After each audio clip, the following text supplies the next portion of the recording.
downloaded.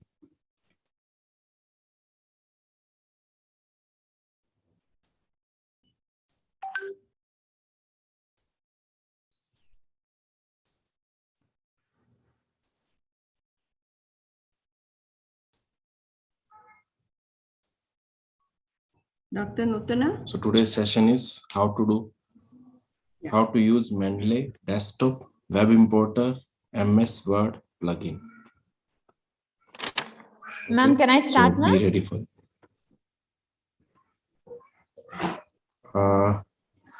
So could you please Medha, could you please share me your screen? Just a minute, madam. 1 minute. Yes, sir. Yes, sir. No problem. Medha, could you share me your screen? What do you mean by the reference tab? Has to be co-hosted, huh? Yeah, it should be. 1 second, 1 second. Okay, Medha, I will take care of all the questions one by one. Okay. No, you want her to pose the question, or you want her to share something? Sure. So good evening, sir. Very good evening, Medha. What is the question? I'm not understanding. I have downloaded the Mendeley software, but in MS Word desktop, I'm not finding it in the reference column. Medha, today, these all questions I'm going to give the answers. Don't worry about it. Okay. Yes, sir. Thank you, sir. Thank you, sir. Okay. Those are questions I'm going to give. I understand. I was vaguely understood your question. Now let's no problem. I'll give you answer for. Thank you, sir. So another 5 minutes I'm going to start. Okay. We'll wait for another few more, 5 or 10 more. We will start.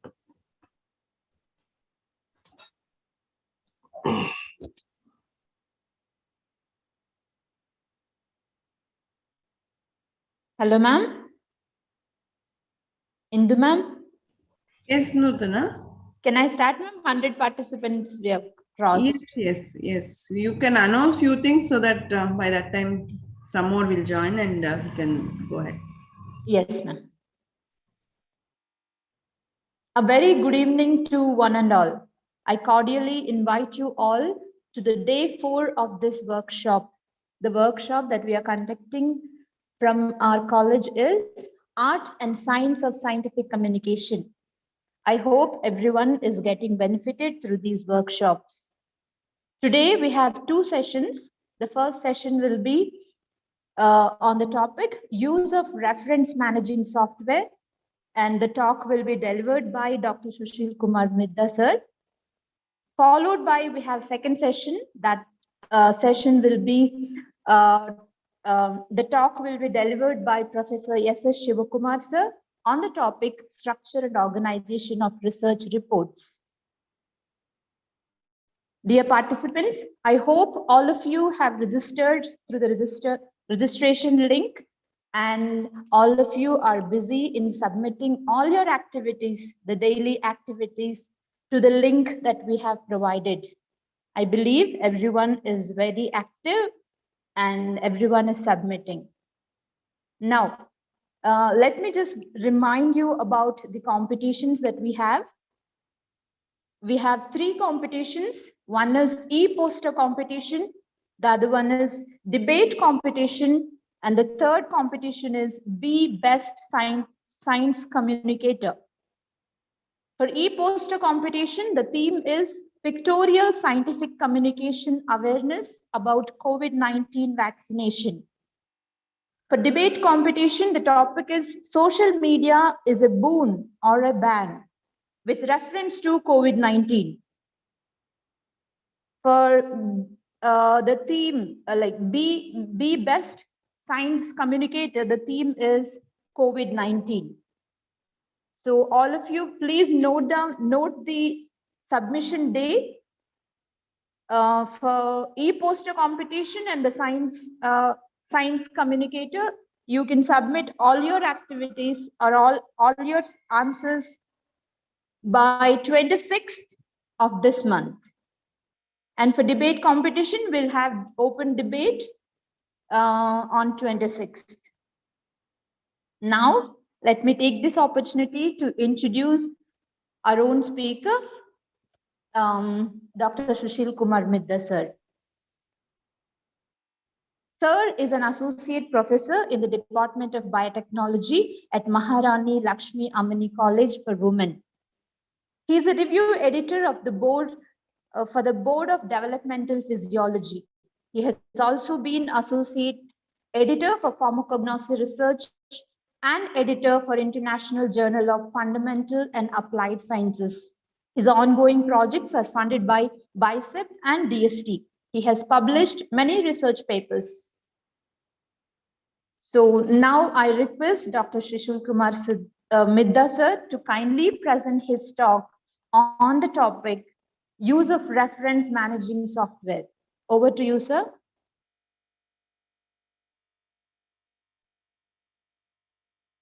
Sushil sir.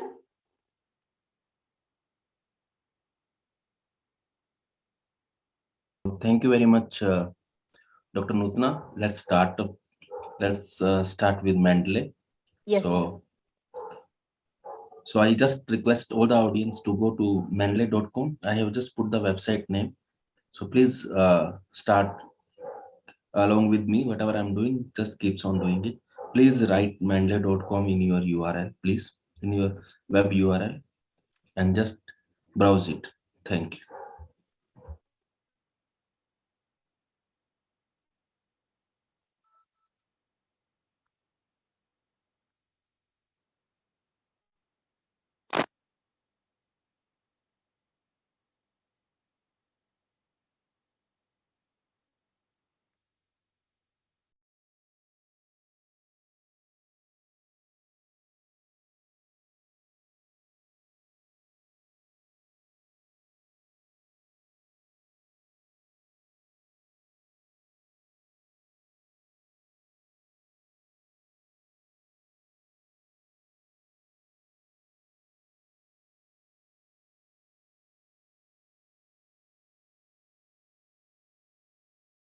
That's great. Hope you would have opened it now. All of you are comfortable with your mendeley.com. So now click on the reference management tool. So click on the reference management tab. Now click on the reference management tab. The top left, and click the download now button. Mendeley is available for Windows, available for Mac, even Linux. In the terms of compatibilities, look for that. Then just go ahead, download and install. You will have a piece of software. Looks something like this. I'm just sharing my screen now. Look for that, please. I can share my screen. Mendeley. Let me just open it.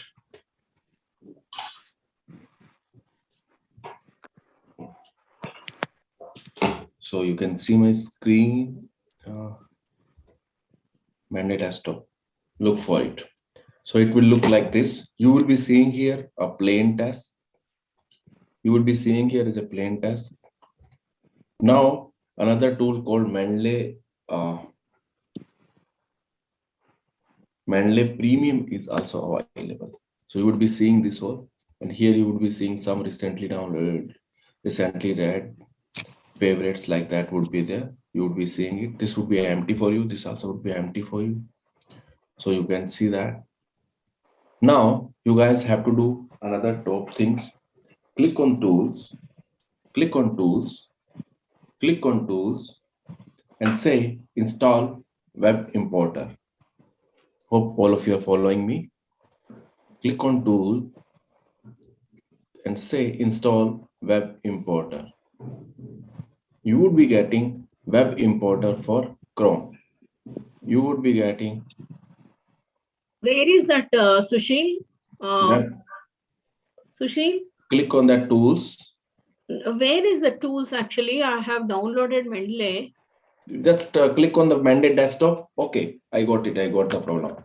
1 minute, 1 minute, 1 minute, 1 minute, 1 minute. I understood the problem. 1 minute. Yeah. Okay. So guys, when you're downloaded on your desktop, you would be seeing M. Yeah. Are you seeing it? Yeah. M, that logo of Logo. Menlo. Yes. M logo. Red color logo. Is it visible? Could you please click on that?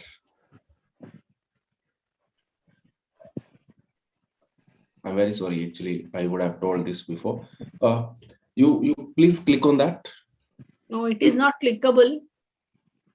No, it would be on desktop. Click on that.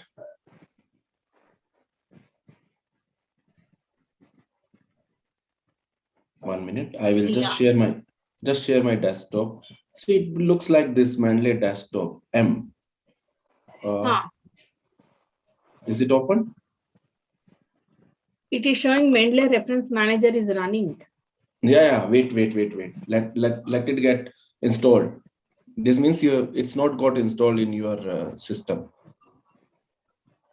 This shows it's not got installed in your system. So what you have to do, whenever you have downloaded, after downloading, you have to run that download, that .exe file, whatever you got it in download, please click on it and say next, and download it.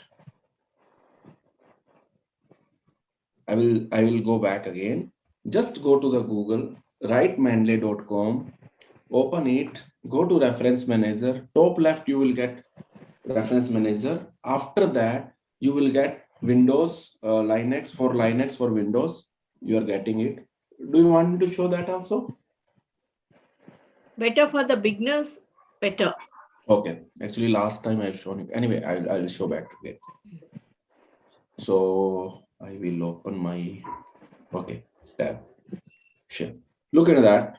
Are you seeing now my screen? If I write here, Google Mendeley, if I write it Mendeley and click it on this, Mendeley, Mendeley, Mendeley. If you open this, now you see here, you would be getting Mendeley like this and download options here like this. If you click on this download option, you would be getting on your, it's on top right, actually download, correct. Okay, so Mendeley reference manager for desktop, look at that. So Mendeley works in 3 ways. One, with the desktop, Mendeley web you can work on, and third type you can work it one Mendeley web, you can do it. Second, Mendeley web importer. Third type, you can work it with your Word file. Okay, so 3 types you have to do it. So look at this. Download now for Windows. When this you download it, after you download this one, you see down Mendeley reference.exe would come. It has come? It is loading. Has it come? Okay. So now click on that. It shows enter your email to continue with Mendeley. Yes. Let's do that also. Okay. Meanwhile, what you do now, enter, just do the sign, go to the mendeley.com, look into that's Mendeley only. Could you see this, my screen? See here, sign in. Sign in. Can you see sign in option? Meanwhile, or create account. Click on the create account. If you're new, first time user, just click on create account. Give here your account. Sign in. Okay. Then you give the password and okay. I opened sign in, I think so. Sorry. I should open create account. Create account, you should click. Oh. Okay. Hope my screen is visible. What is going on? Yes, sir. It's visible, sir. Oh, okay. Thank you. Just click on that. and say create account. Just create account. I'm facing some internet issues. So please click on create account. What you are finding, what you are getting, it would be asking you your mail ID. Email ID. Yeah, Our please email put that ID. email ID. Your Yeah. mail ID, you please put it.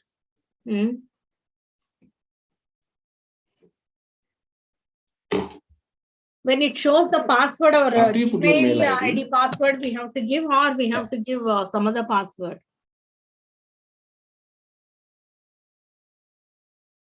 you can, as you wish. No Gmail ID, ma'am. Your password, separate password, whatever you like to. This is reference manager. It's secure enough. Don't worry. You can give your Gmail also, but it's better you give your a new password. You make it a new password.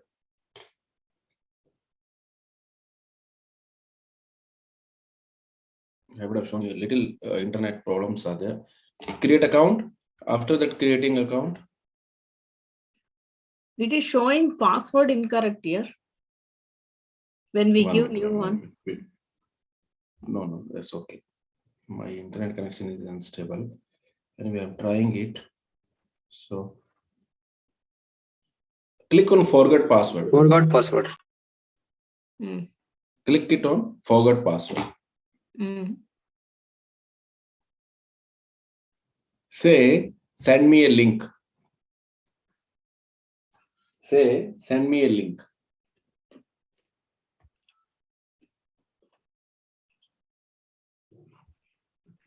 Then put your mail ID again. In another window. Enter it. Yeah.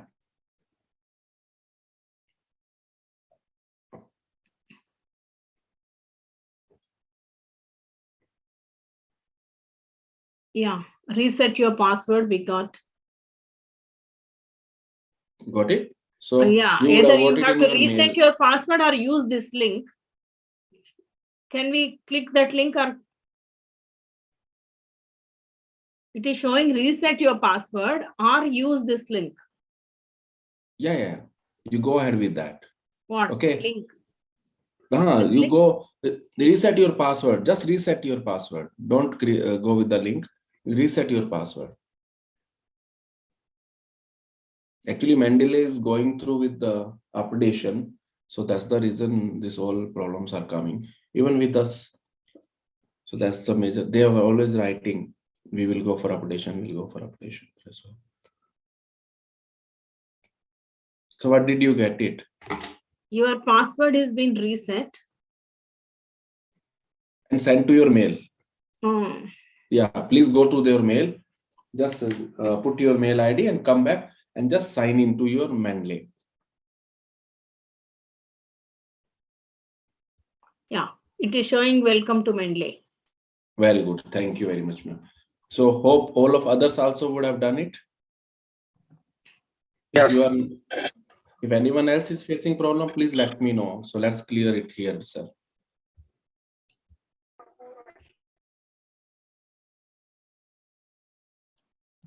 We have to, please let me know. Is there anyone who is not able to enter in Mendeley?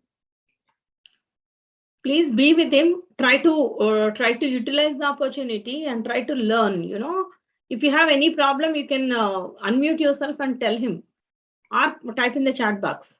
Please be with us. We are trying our our best to teach you. So please, you also have to be with us. Okay. So I just think for everyone has got it Mendeley now. So I'm sure. So look for it. Have you entered now? So sign in. Have you done sign in now? Mendeley.com. Just yeah, it is showing welcome to Mendeley. Search for and add articles to your library. Yeah, great. So you are entered now. So done. So now just minimize it, ma'am. Just minimize it. Open your desktop now, Mendeley desktop. Open your Mendeley desktop. Do you remember Mendeley desktop we downloaded just now?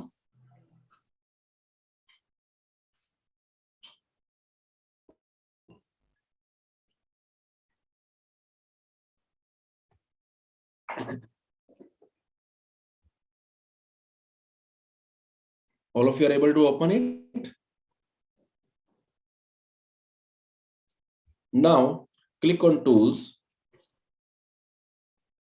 Now you would be seeing your name here. See, look into that, your right hand side up. Are you able to see your name there?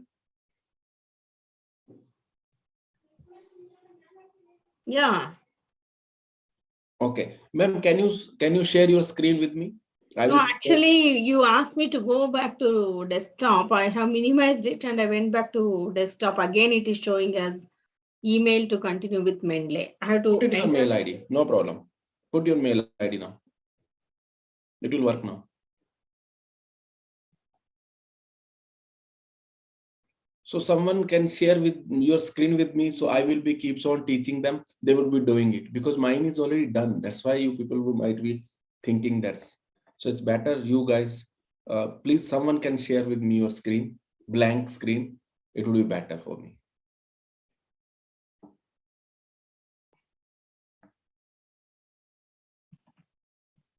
Android app you have to download. For that web importer, I'm going to teach you that. Wait for it. For Android app, you should go to mendeley.com. Just make Shall your I mail. share my screen, Sushil? Please, ma'am, please. So do one thing for Android app who are doing on mobile, please write mendeley.com, sign in, okay? And then we will do Mendeley web importer. Wow, that's great. So I can see one screen now here. So ma'am, now close this read and annotate offline, please. So now you can see here, welcome to your Mendeley library. So what now we have to populate this. Now you have to populate this. This is now Anuradha ma'am's Mendeley. Okay. So now we have to populate it. Populate it means we have to put data in it. We have to add references in it. So click on search. Click on search. Click it. Now write it, ma'am. What? Write your name. Enter. Full name, ma'am.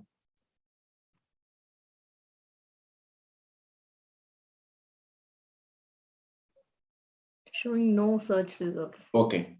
I think, okay. Minimize it, ma'am. No problem.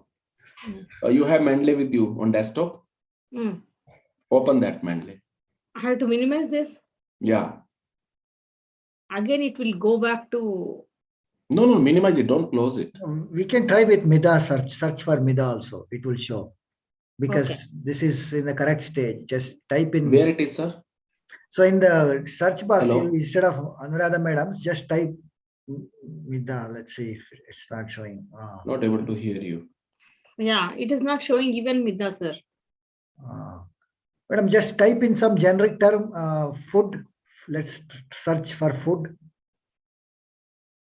There is some issue.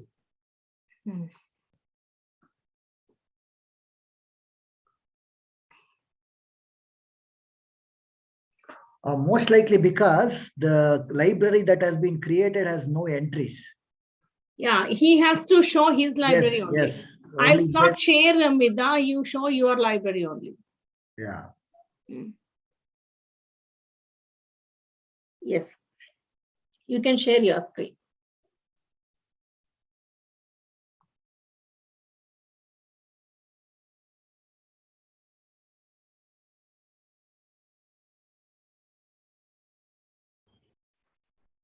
Sushil, you can share your screen.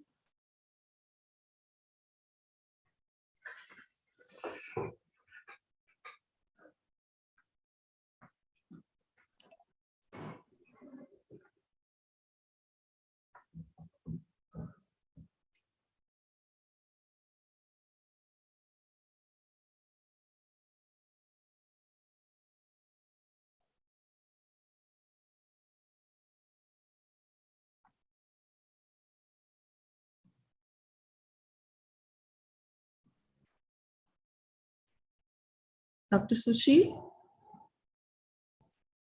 Maybe he's having some internet issue. Oh, he is there.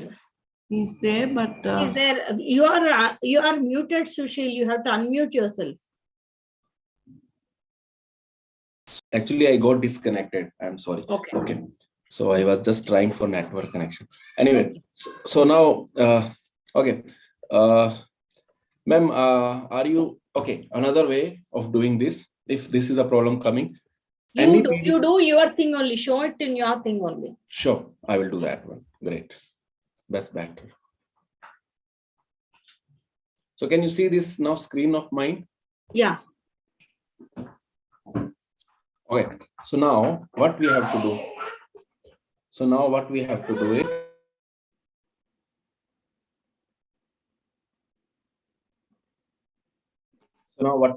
is, I'm opening another screen. Please look for that. Okay, before going for another screen, if you have any PDF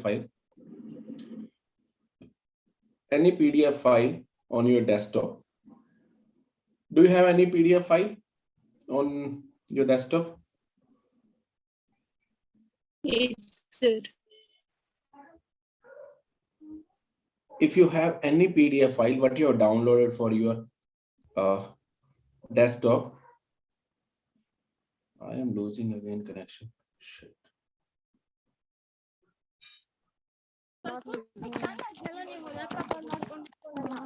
Okay, done. So now see for example, I'm sharing screen of my desktop. So I'm sharing this. Can you see this desktop? I've just opened my desktop here. Okay. In this desktop, I have a PDF file here. So what did I do? I made a guideline for filing, some paper I have made it. So what did I do? I made a library of it. All the research paper I have put it. All the publications together I have put it here. Okay. Charging laptop. Pray.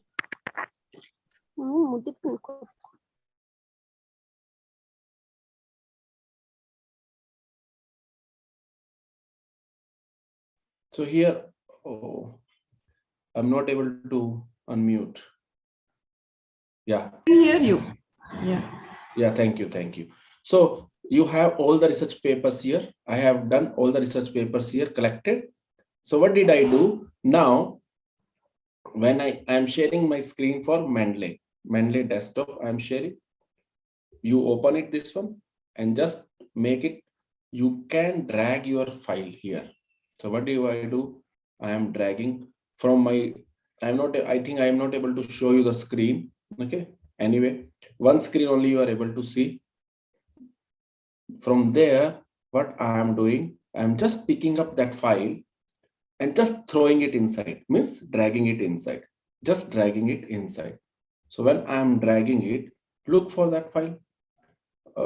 I am just dragging it inside. See now, I have dragged it. Can you see that dragged file? Can you see that drag? Can you see this dragged file?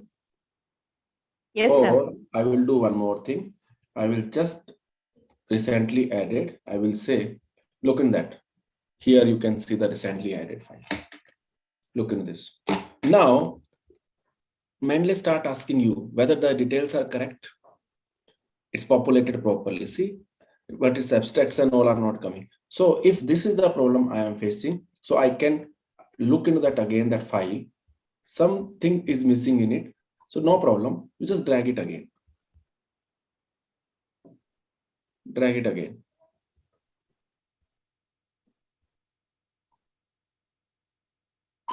So it's coming here. When you are doing that, it's coming here. Here. Now look at that. The file you can see here. Guidelines for principal, the journal name, year, volume, issue, pages, abstract, tags, author keyword, even URL and DOI, everything will come. If you guys also will do it, that will happen here. So you can think over it. Okay. This way you can drag one way you can populate your screen. Okay. Another way of population, another way of making populate. See now, edit, I can see here. So another way I can make populated is I can go for another way of populating is I can go for Mendeley. Do you remember you created one mail ID? You have created their mail ID. You getting it literature search. Here one you would be getting literature search. Are you getting? Is there anyone who is getting my library up there? Literature search. Anyone is getting literature search there? You would be getting their literature search. You just type that. You can just synchronize it. See, automatically it starts moving. It starts running. It starts connecting with your internet and start working on it. Another way. Third way. You can directly go to the here. Add entry manual. You can do add entry manual. Just write it. Your journal type, book, chapter, whatever is there, you can write it. You can type it your author name, journal name, and you can say save. It will automatically start appearing here.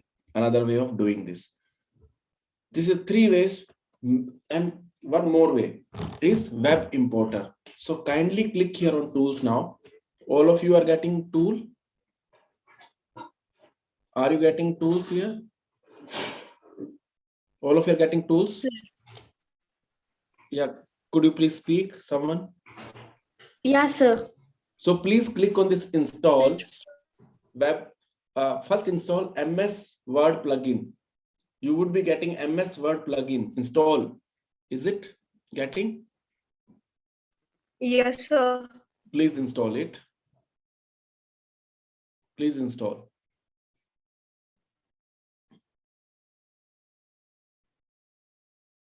Installed? All of you have installed? Then next you do install web importer. Install web importer. Next thing is there anyone who can share with me your desktop? Who is speaking? Is there anyone who can share with me your desktop? Who are the freshly first time using? They have to tell their names so that I can make them go. No, just now someone spoke, no? Yes, sir. Harshita, I think somebody.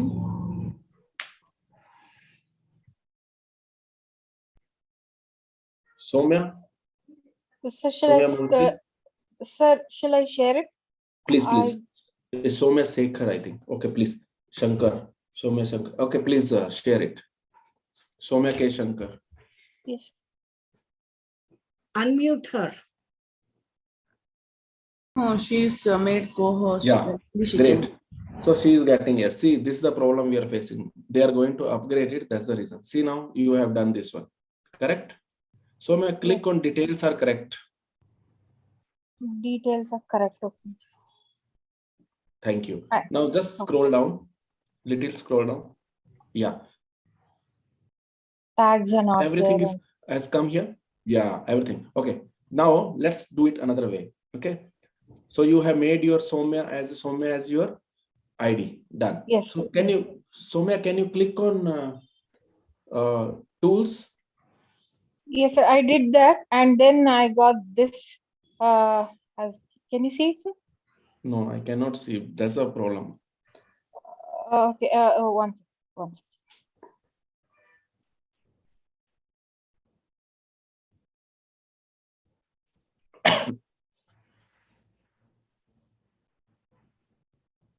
You can share only one screen one time. Oh. Okay. You have to minimize it and share other screen. Sir, now? No. You click on tools once. Please click on tools once. Click. Tools. Yeah. Is my screen visible yeah, now? now it's visible. Yeah. So you have installed the MS Word plugin, correct? Yes, sir. So now click on install web importer. Yes. Uh-oh, this went. Now it's, yeah, you minimize your this screen and go to that screen. What is, but just now it has come. Google Chrome window would have opened. Yes, it says Mendeley web importer. Get web importer for Yes, Chrome. minimize this and show us that one. Minimize this one and show us that screen. So please minimize this screen. Mandate desktop will remain same now. It will not go anywhere. Just close it. 1 second. Let me.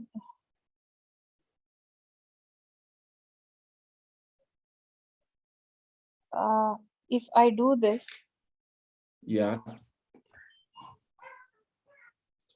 Do this. Close your Mendeley. This one upper layer. Close Shall it. I close it? Oh, yeah, okay. close it. Close it. You'll still be able to see my. Yeah, it will remain. Now open your that screen. Open that screen. What screen you just now got it? It says I have stopped sharing. Again, you have to Again, you have to share it. to share. Oh, I have to open it and then share it, or shall I? No, you have it opened will be remaining there. You share it. There you will get that one and click it on that. Okay. I'll open the Mendeley desktop.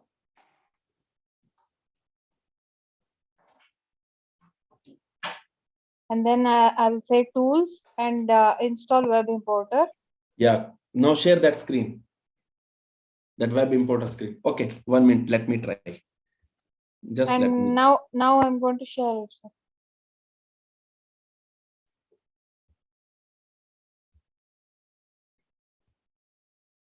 Share screen.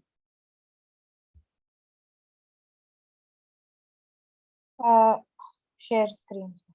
Yes. Now is it visible, sir? Yeah, great. So look at that. Everyone, please click on this get web importer for Chrome. Click on that. Very good.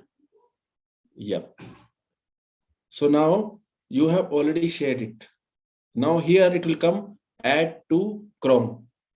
Like remove from Chrome is coming. It will come add in Chrome. Okay. Just scroll up. Scroll up. Not this. here. This is where we will get time. Yeah, it has come. Now see there. Go up. Just your picture is seen, correct here? Scroll up, little hand. Your mouse complete. Up. There is one. Not next, this one. So next that one. is the. Yeah, correct. You are going right. Don't worry. Up, reading list, up. Little reading up. list. Yes, sir. After reading, up on the reading list. Not here. Star, you can see star. There is star. One star is seen. Oh, this one, sir? Yeah, next to that. Next. There's a mark, Soumya. Next to Soumya. Click on this. Click on it. See, Mendeley is coming. Just pin it. Just pin. Next one, pin mark. Pin that. Pin it. Yes. Look at that. Now close it. Close it. Close button is there. Okay. Close it. Okay. Now Mendeley will appear every time like this. Got it? Now Soumya open Google. Here only. Don't worry. Here only. Plus symbol you use. Plus symbol. Soumya, add one more tab. Soumya plus symbol. Yes, Add one more tab, please. Yeah. Google. Right here. Anything. Google you write. Okay. Otherwise you here write Google. Enter. Okay. Good. Now write diabetes here. In Google, sir? Yeah. Or PubMed you write. Anything you write. Or you can write diabetes only. Simple. Diabetes. This one you down something is opening investigation. That you open. Now open diabetes. Click on it. Comma PDF you write. Comma PDF. Open. So open this one. Yes, open. No problem.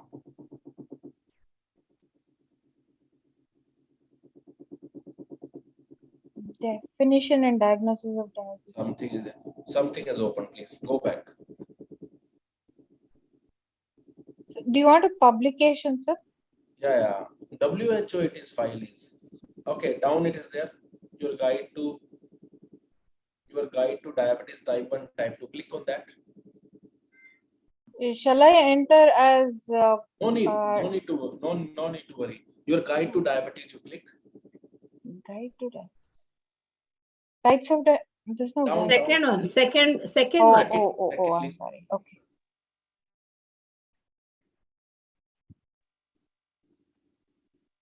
Great, Soumya. Now click on your M. That M logo, Manley logo. Next to that puzzle piece, top. Just now we have pinned it, correct? That M. Yeah, click on that. So a new thing opens. So shall I? Click on that. I did. What has opened? Clicked on that. Yeah, click.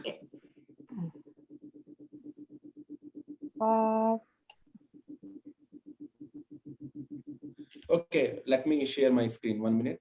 Soumya, just unshare it. Stop sharing, sir. I'm just stopping your share. I will share my screen. Okay. Thank you very much, Soumya. I'll just do it.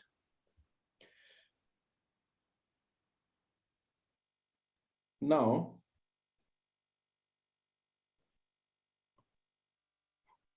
so we were here, correct? Can you see this screen, Sol? All of you are seeing this screen? Yes, sir. So now Manley Soumya has got it like this. Could you see this? I think she is not clicking it.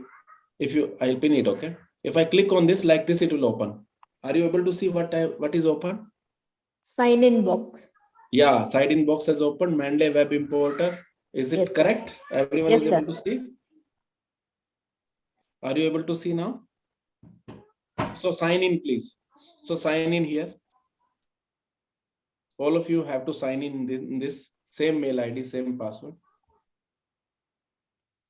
Look at this. I did that. Now I sign in, my photo starts coming here. View library starts coming. Everyone is getting like this? Are you getting like this? See, access date also is showing 21/1/2022. Now look into that. Here, look into that.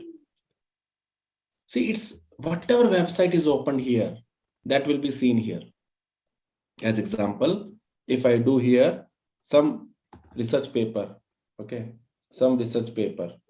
As example, I'll open this scope or something.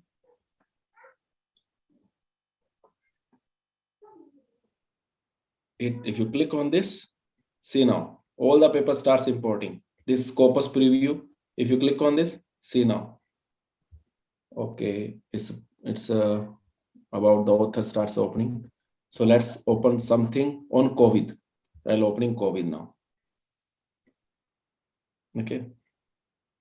So now COVID diagnostics is opening. Okay. Here COVID papers are opening. Instead of COVID, I want to open diabetes. See, diabetes paper starts opening. Now I can click on this. If you remember, we were doing population there. We were populating things there. This is in Manley I am doing. If you remember, your file is here, library is here, search bar is there, correct? Add to library. If I click on this add to library, now it goes to my library. It will sit in your desktop, that Manley desktop. You remember that Manley desktop we have downloaded? There it will sit. Now, same way, if I click on this and web importer, see there, all the paper starts coming. Look into this, all the paper started coming. I want this file to add in I made one group called new manuscripts. I made this group. So I say add. It's added now. It's added now. Let me go back. I will also give you one hands-on. Okay, you will do it. One person will do it. As Anuradha ma'am can do it. So let's her do it. So you people all will understand there. So now I am opening my screen, Mendeley screen. Share. Could you see my Mendeley screen? New manuscript. Look into this. Just now I have loaded this one. This is the paper I have just now loaded. Okay, let's do it. New folder. So new folder, I'll put it here as a rename folder. Okay, I'll not do this one. It's opening under new manuscript. So I'll create a new group. I'll say PIMS. It's created now. Oh, I have to invite you guys. No, it's okay. Because it will take again time. So let me skip it off. So now you see here. So I made a group called Padma Shri, PAMS. I can even edit the setting. Synchronize also I can do it. Okay, I can cancel it also. So look at this. These groups can be seen here. PIMS group has been here. Look at this. Okay, same way my papers are here. See, all the COVID papers are there. Just now I have done it. So please, this web importer will help you to get all the data populated here. All the data, why we are populating it? See, let me synchronize it. I am synchronizing it. Synchronizing means whatever I am doing in my mail ID, in Mendeley mail ID, it will come here. Why I am doing it? The very simple reason is I do need it. Sometimes I am sitting offline. I don't have internet. I need those papers. So that's why I am populating it. I am populating it because I need that papers. I need the research. Otherwise, again, I would be searching some research papers and I don't have internet. Then what will I do? So I need to synchronize my research papers here. Okay. Now, all of you did this, correct? Everyone done it? Now I want another ma'am to share screen with me. Ma'am, can you share your screen with me? Another ma'am?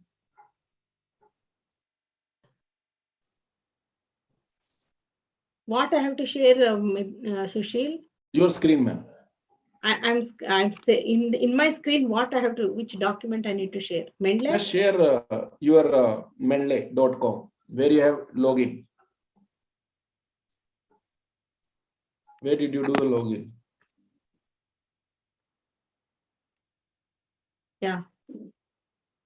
This is you are in library, not library. You open your mendeley.com, ma'am, once. Just open mendeley.com. Need to go to Google and do it. Yeah. Open mendeley.com. Desktop.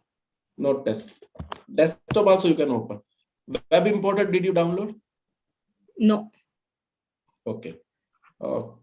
Anyway, can you open your desktop? I'm doing it.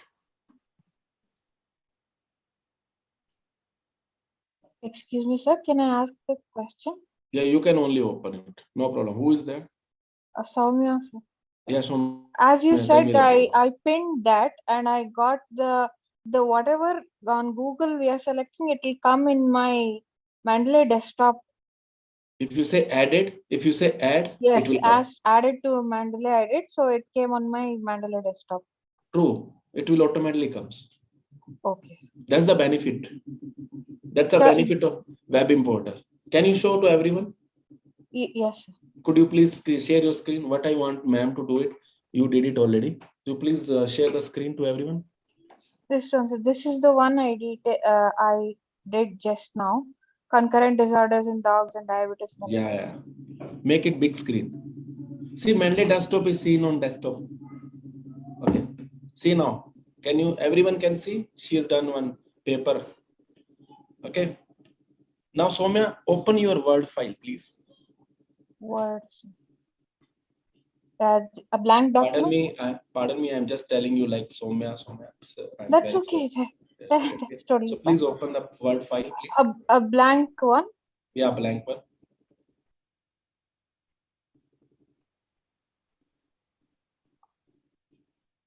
Yes, sir. Reference manager. References. Up, references.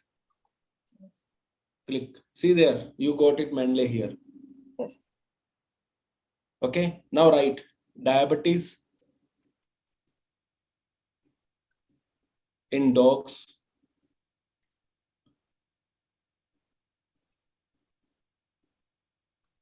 That's it.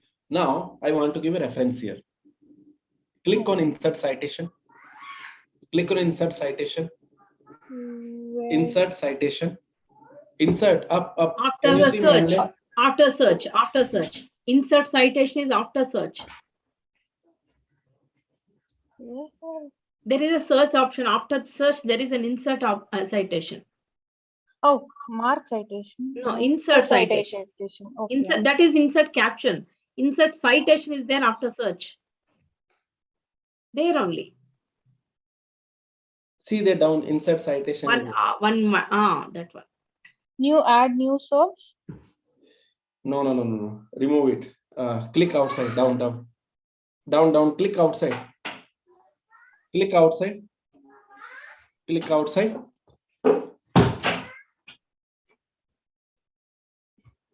Insert citation I should do in Mendeley. Insert citation in Mendeley, right? Then only I'll be able to do it in Mendeley. See, Manley insert citation I'm speaking about. And you are in header now. Come out. Down. Click down, outside. Down. No. Control Z. Okay, now again I'll do it once. Okay, write it. Diabetes in dogs. Because that paper related to dogs, that's why I told. Now Diabetes in dogs. Okay. Okay. Insert citation. Click. In Mendeley? Yeah, please click on this. Yeah.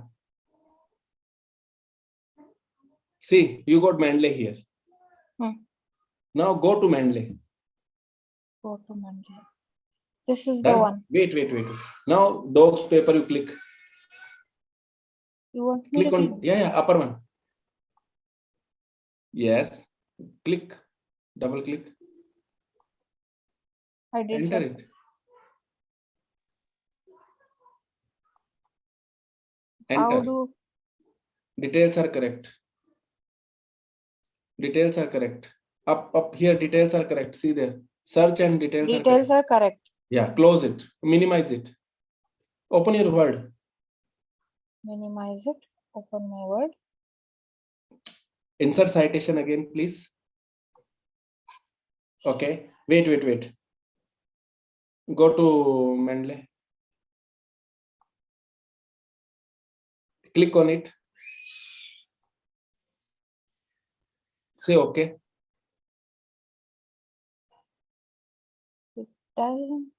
Shall I say add? Yeah, say add. No, it's not going. Where it's going? What's happening? No. Cancel it. What is their name? Is HEE. Rebecca. HESS. Okay, close it. Close it. So 1 minute. Let's see. Insert citation.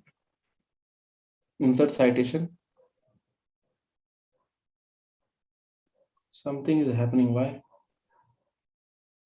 There only. Click it there. Down. Write HESS. Yeah. Select that. Say okay. Why it's not coming? It has come. Cancel it, please. Cancel. One has come. Yeah, one has come now. That's why. Click cancel. I think you are clicking so many times. Okay, just put dot. Just write some words. A, B, C, D, E, F, G, H, something. Start bracket again. Not bracket. You don't start. Insert citation.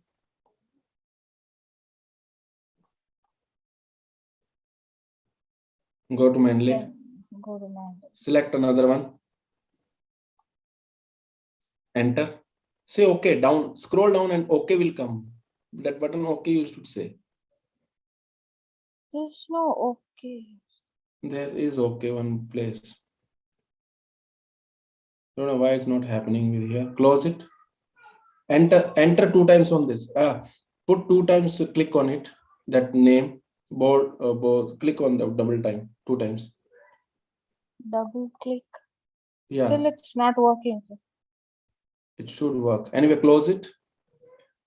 Shall I minimize it or? Minimize it. It should work. Anyway, right. Click on insert citation. Say BOR. BOR. BOR. Yeah, click on it. Okay. Say okay. Done. Enter now. Put enter. Okay. So now this is your Vancouver style. This is your Vancouver. Okay. Insert bibliography. Write reference word. So after document, what you do? Enter, enter, enter. Please enter 3-4 times. Type reference.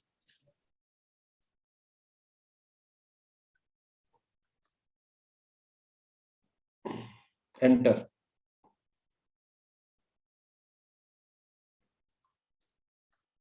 Enter. Yeah.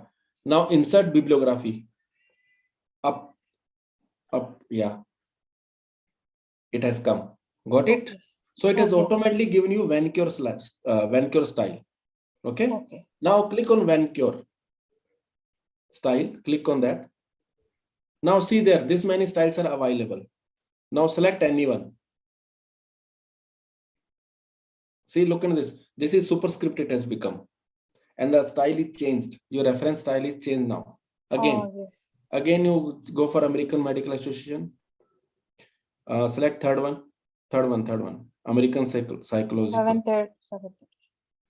See now, has at all. See, it has become in ABCD format. Okay. See, it's automated. DUI format, everything has come. So you understood now? Yes. Now style. Now APA format. Look at this side. Sorry to interrupt, Sushil. Just Yeah, how much time, how you will require? Sir is also there. we have almost done it. We are almost done with. Okay, done. Now, Soumya, thank you very much. Minimize it. Stop sharing, sir. Yeah, please do the stop sharing. So now to discuss with you all. Now all of you have done it. All of you have practiced it. Okay. So with me, I'll quick review. I will give you a little fast. I will speak. Okay. So let's close our session. Before closing, I will just get back to you all things. Okay. So now you have populated. So first work, what you have populated. So you take your time, populate it. After populating means you are putting the references in your Mendeley desktop. You are getting it with the web importer, you are getting with your mail IDs, you're getting with all the things. Okay, so the first thing is you have to install all of them. You have to install your install web MLS. You have to install your Mendeley. After installing your Mendeley, you have to go to your tools. I'm just repeating it. Okay, you have to go to the tools. After tools, you have to click on install web importer. You have to click install MS Word plugin. So what will happen? You will have Mendeley in your Word. Okay. Now we are ready to go. After doing this all, we are ready to go. So the best thing, major part is to populate your reference manager. So a few ways we did it. Okay. First option, we are bringing our citation. What are papers we have?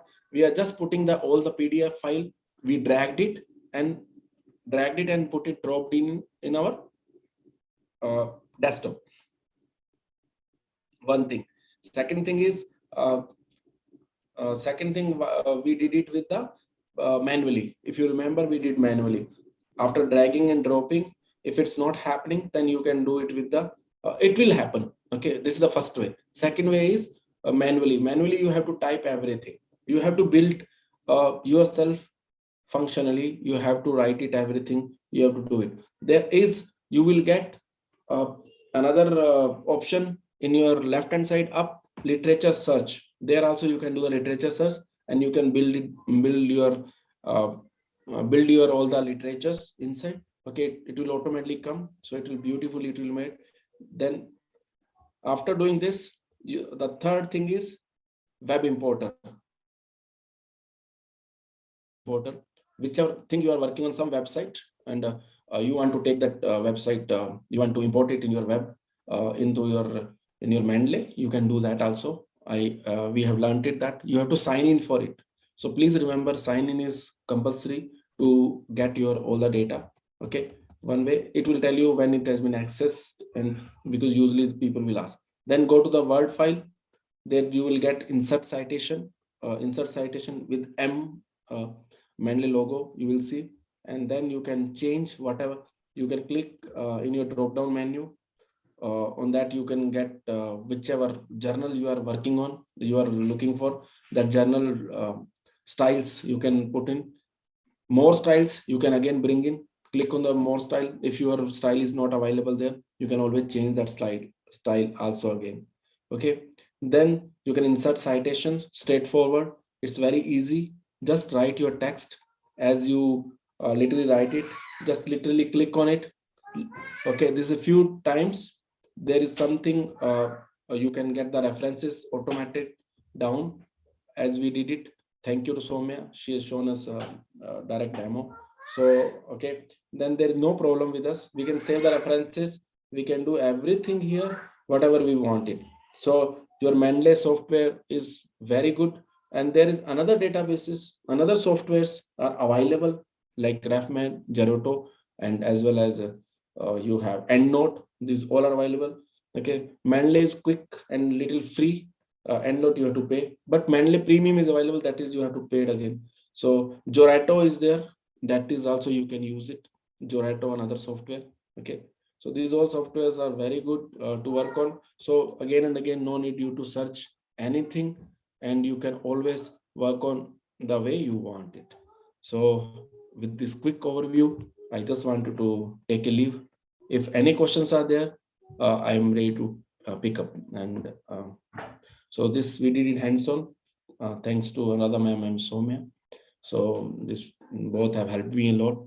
So thank you very much. Thank you, sir. So, any questions? Last 1 minute, I can be with you.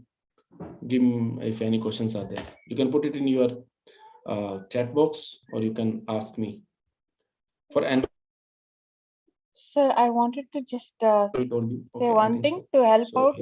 Ma'am was not able to see that because the reference manager we have downloaded. I faced that problem. After that, we have to download a desktop plugin. Then only she'll be able to see the screen that we were seeing. Okay, I'm very sorry. I think I missed it. That is it. I was facing that problem. Then I downloaded the desktop plugin for Mendeley. Then only this was visible. The screen that we were working on just now. In web, it is. Are you speaking about in the inside the web importer? Are you speaking about? Web importer is one more download that I did today with you, sir. Other than that, first I downloaded in our previous class. I downloaded the Mendeley reference manager on the desktop, but that will show a different screen. It'll go to Elsevier. Then I have to sign in with my mail ID and give a password and all that.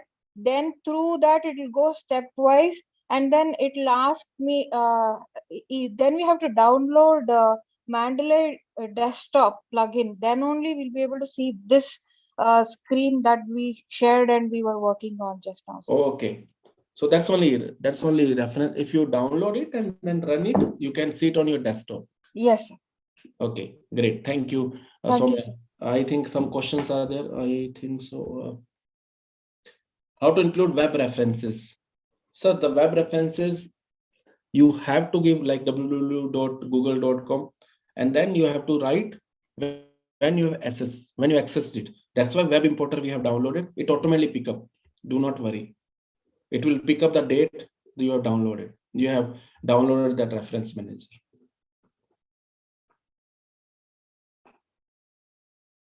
Dr. Dhanlakshmi has asked this question. So if any doubt, let me know. Okay, thank you, ma'am. You understood great. If any other questions are there, so let's make the way to another speaker. Thank you very much. Thank you, Dr. Indu and Dr. Anuradha, ma'am, to give me a chance to speak in front of you people. So if any questions are there, you can just message them. Then we can always, I can always answer them. Okay. So thank you very much. So let me give away to another speaker. Thank you, Indu, madam. You can go ahead, Dr. Thank Indu. you, Sushil. If there are questions, again, we'll get back to you. Sure, So please. now we'll start with the second session. Yeah, please. Thank you very much. Thank you. Thank you. Thank you. Thank you, Dr. Sushil Kumar, sir, for patiently demonstrating the Mendeley reference tool with us.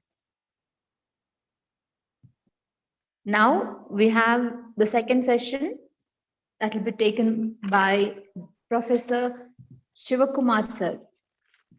Okay, I am ready. Thank you. Yes, sir. Yeah, without further ado, because Yes, sir. It's all I've right. already been introduced yesterday, Yes. so I will get started. Yes. We need Over to you, sir. save time. Just 1 minute. Okay, I have shared my slides. Have they shown up on your screens? Yes, sir. Okay, that was quick today.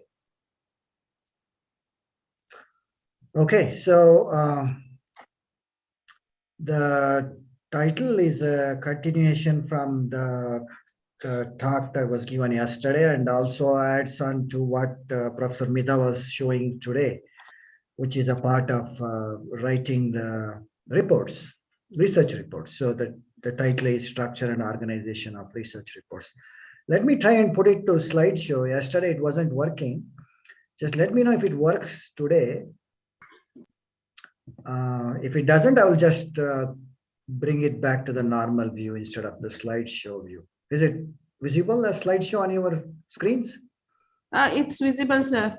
Okay, good. Thank you. All right. Because So now, slideshow, it was going off. So is it coming fine now? now it is. Yes, sir. It is there. Okay, good. Okay. So quickly, I will skip the first question because we addressed that yesterday. What is research? But we have to address the follow-up question, which is what is a research report? And the answer to that lies in relation to the research itself that we do. So I had to again put the definition for research at the bottom of the slide here. So I just read it out one more time.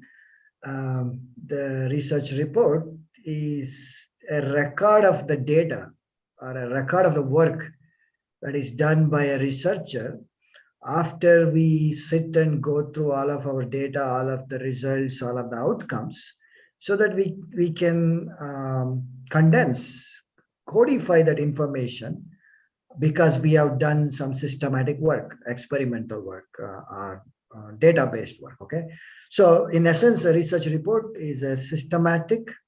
It has to be systematic, and we'll come to why it is systematic and what makes it systematic later. Articulate. Why is it articulate? Because the report has to speak for itself.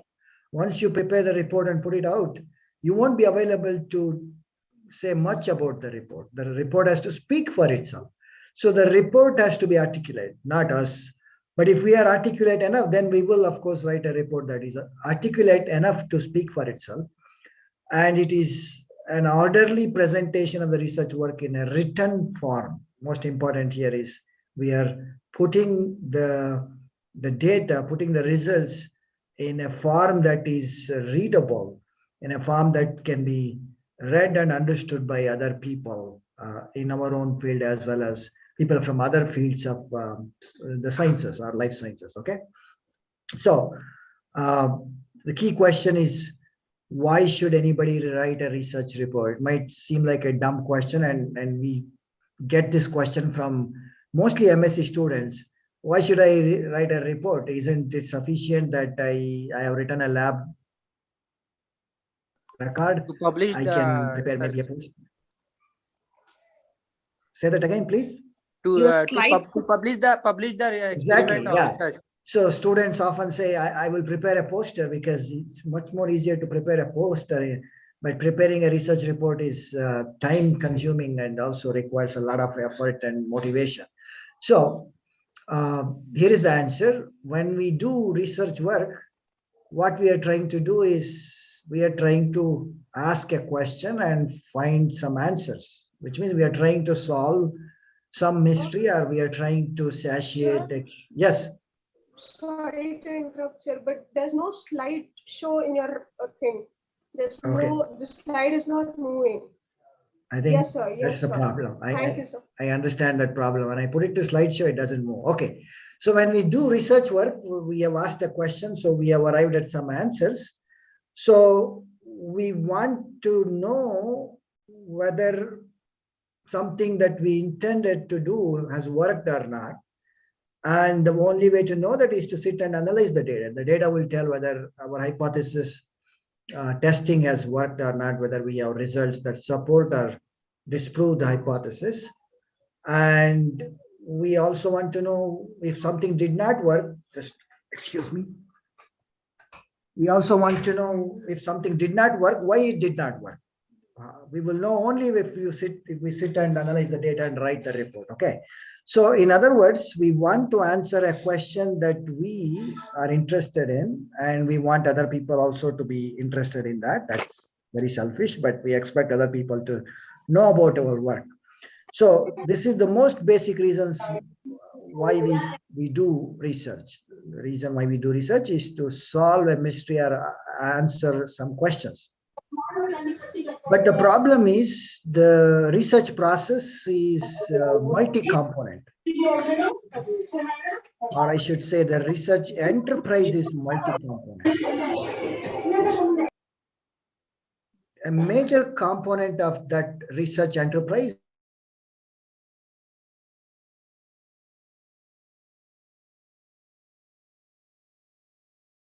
Sir, please unmute, sir.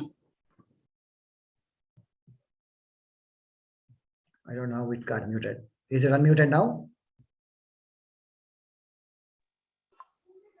Am I? Yes, sir. Yes, sir. You are audible. So someone is talking, no, sir. So I just. Okay. I done. Okay. So as I said, the research enterprise is multi-component, and major chunk of the time for the research enterprise is doing the actual work, whether it's experimental or observation or database. Doing research is what takes most of the time. The second one that takes the next one in terms of time commitment is writing the report. That's the one that takes a lot of time, not as much time that is taken to do the work, but significant amount of time. So the research process or enterprise does not actually stop when the work is finished or when we think that we have answered a question. I read the second part of the paragraph that is at the bottom. Imagine what would happen if a detective collected enough evidence to solve a criminal case, but the detective never shared the resolution or the solution with the authorities, which means if you appoint a detective to solve a crime, the detective was able to solve the crime, but they did not report the crime that was solved. They simply disappeared. That's as good as the crime not being solved, which means it was a waste of time. So that is very important to know that doing research is one part, but writing a report, if you don't write a report, which means the research is as good as not being done, which means we have to write a report to show that the research was done, which means that the report writing comes only later to doing the research itself.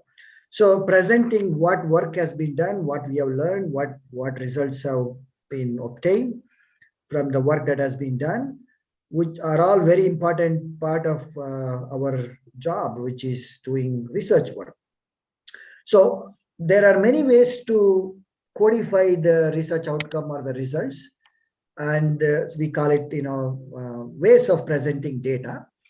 So I move to the next slide. Is it visible on your screens? Yes? Yes, sir. Yes, Okay. sir. So research results can be presented, or research reports can be written in different ways.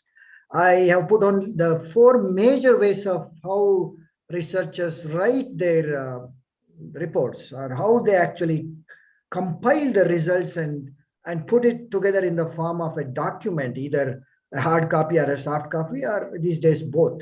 Okay, so that others can read it and understand what has been done and what has been done well and what has been not done well. So that is a way for other people to comment on the work or to critique on the work that has been done. So the most common type of presentation of research result is, of course, a report, a research or project report, which is what is done by usually undergrad students, also MSc students in places where there is no requirement for a thesis. Also, postdoctoral fellows who work for 2 or 3 years after PhD write a research report or project report. Not required for them, but some might write it. So the most common type is, of course, the report. The second one is writing a thesis. The third one is writing a dissertation. What's the difference? A thesis is usually a smaller version compared to a dissertation. Dissertation is a major work. So usually, again, don't quote me on this because people use these terms interchangeably, but to be precise, thesis is what is at the MSc level, postgraduate level, but dissertation is what is at the doctoral level or PhD level. Okay, but as I said before, there could be interchanges.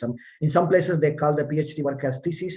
In some places they also call the MSc work as dissertation. So again, as I said yesterday, I have not come here as an expert. I am just someone who is curating the information and presenting it to you. So it's up to you how you take it, and of course you can critique or find things that I say wrong. I'm completely open to that. So thesis / dissertation would be a correct way of saying that, because based on the context and different places where you work, it could be either a thesis or dissertation. Okay, but never both. You don't call something as both a thesis and dissertation. There is distinction. Okay. And the less common way of presenting research result is in the form of a book or a compendium. Why? Because a book or a compendium takes a lot of time to publish, and you have to find a publisher. Only then it becomes a book. Of course, you can self-publish it on the web, but to be called a book, it has to have significant work done and significant amounts of data included. So on the right side of this slide, I have put a book that was written by one of the greatest researchers in biology, Robert Hooke, who was a cell biologist, who also coined the term cell. The most famous book one of the most famous books in biology is, of course, his Micrographia. So he had to handwrite every work. He had to draw his own pictures, figures, everything. Then, of course, he got it printed. So before Robert Hooke, or before we had printing machines, how did people do research reports? Most likely they had to handwrite it and then put it in a file somewhere.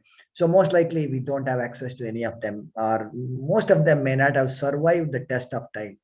Of course, 1665 Micrographia has survived the test of time because it was printed copy with better quality paper. So some copies of the book still survive. Of course, not available for purchase, but in some libraries and collections, we do have the book.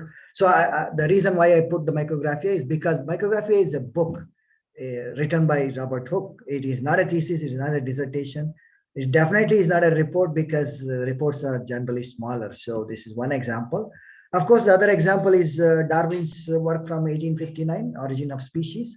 Again, he traveled the world, he collected specimens, he wrote his results, he asked questions. Of course, he had to again handwrite everything and then convert that into the printed version. So there, if you see the timeline, it goes from 1665 to 1859, close to around 200 years. But both of these are very famous works in biology. This is just to give you examples of how our ancestors, our scientific ancestors, codified their results or put together or compiled their results and published them. If Robert Hooke had not published Micrographia, then I don't know what would have happened, or how we would have reconciled with the work that was done, or maybe we would not have had all the data that we have, or it would not have paved the way for all the developments that happened later. And the Origin of Species is still one of the most famous works in biology, also one of the most controversial, depending on which school of thought you come from, whether you believe in evolution or not. But it's good that someone like Darwin wrote a work like this or published a work like this. Okay.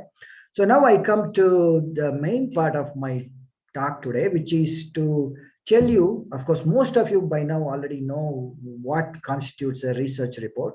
So just to go back for 1 minute, I won't be talking about the components or parts of a thesis or / dissertation or a book or a compendium, because that is not the assignment for me today. The assignment today for me is to talk about the parts of a research or project report, because I see that most of you are students at the MSc level. Some could be at the PhD level, so you have to excuse me if you are beyond the MSc level. So what is part of a research report?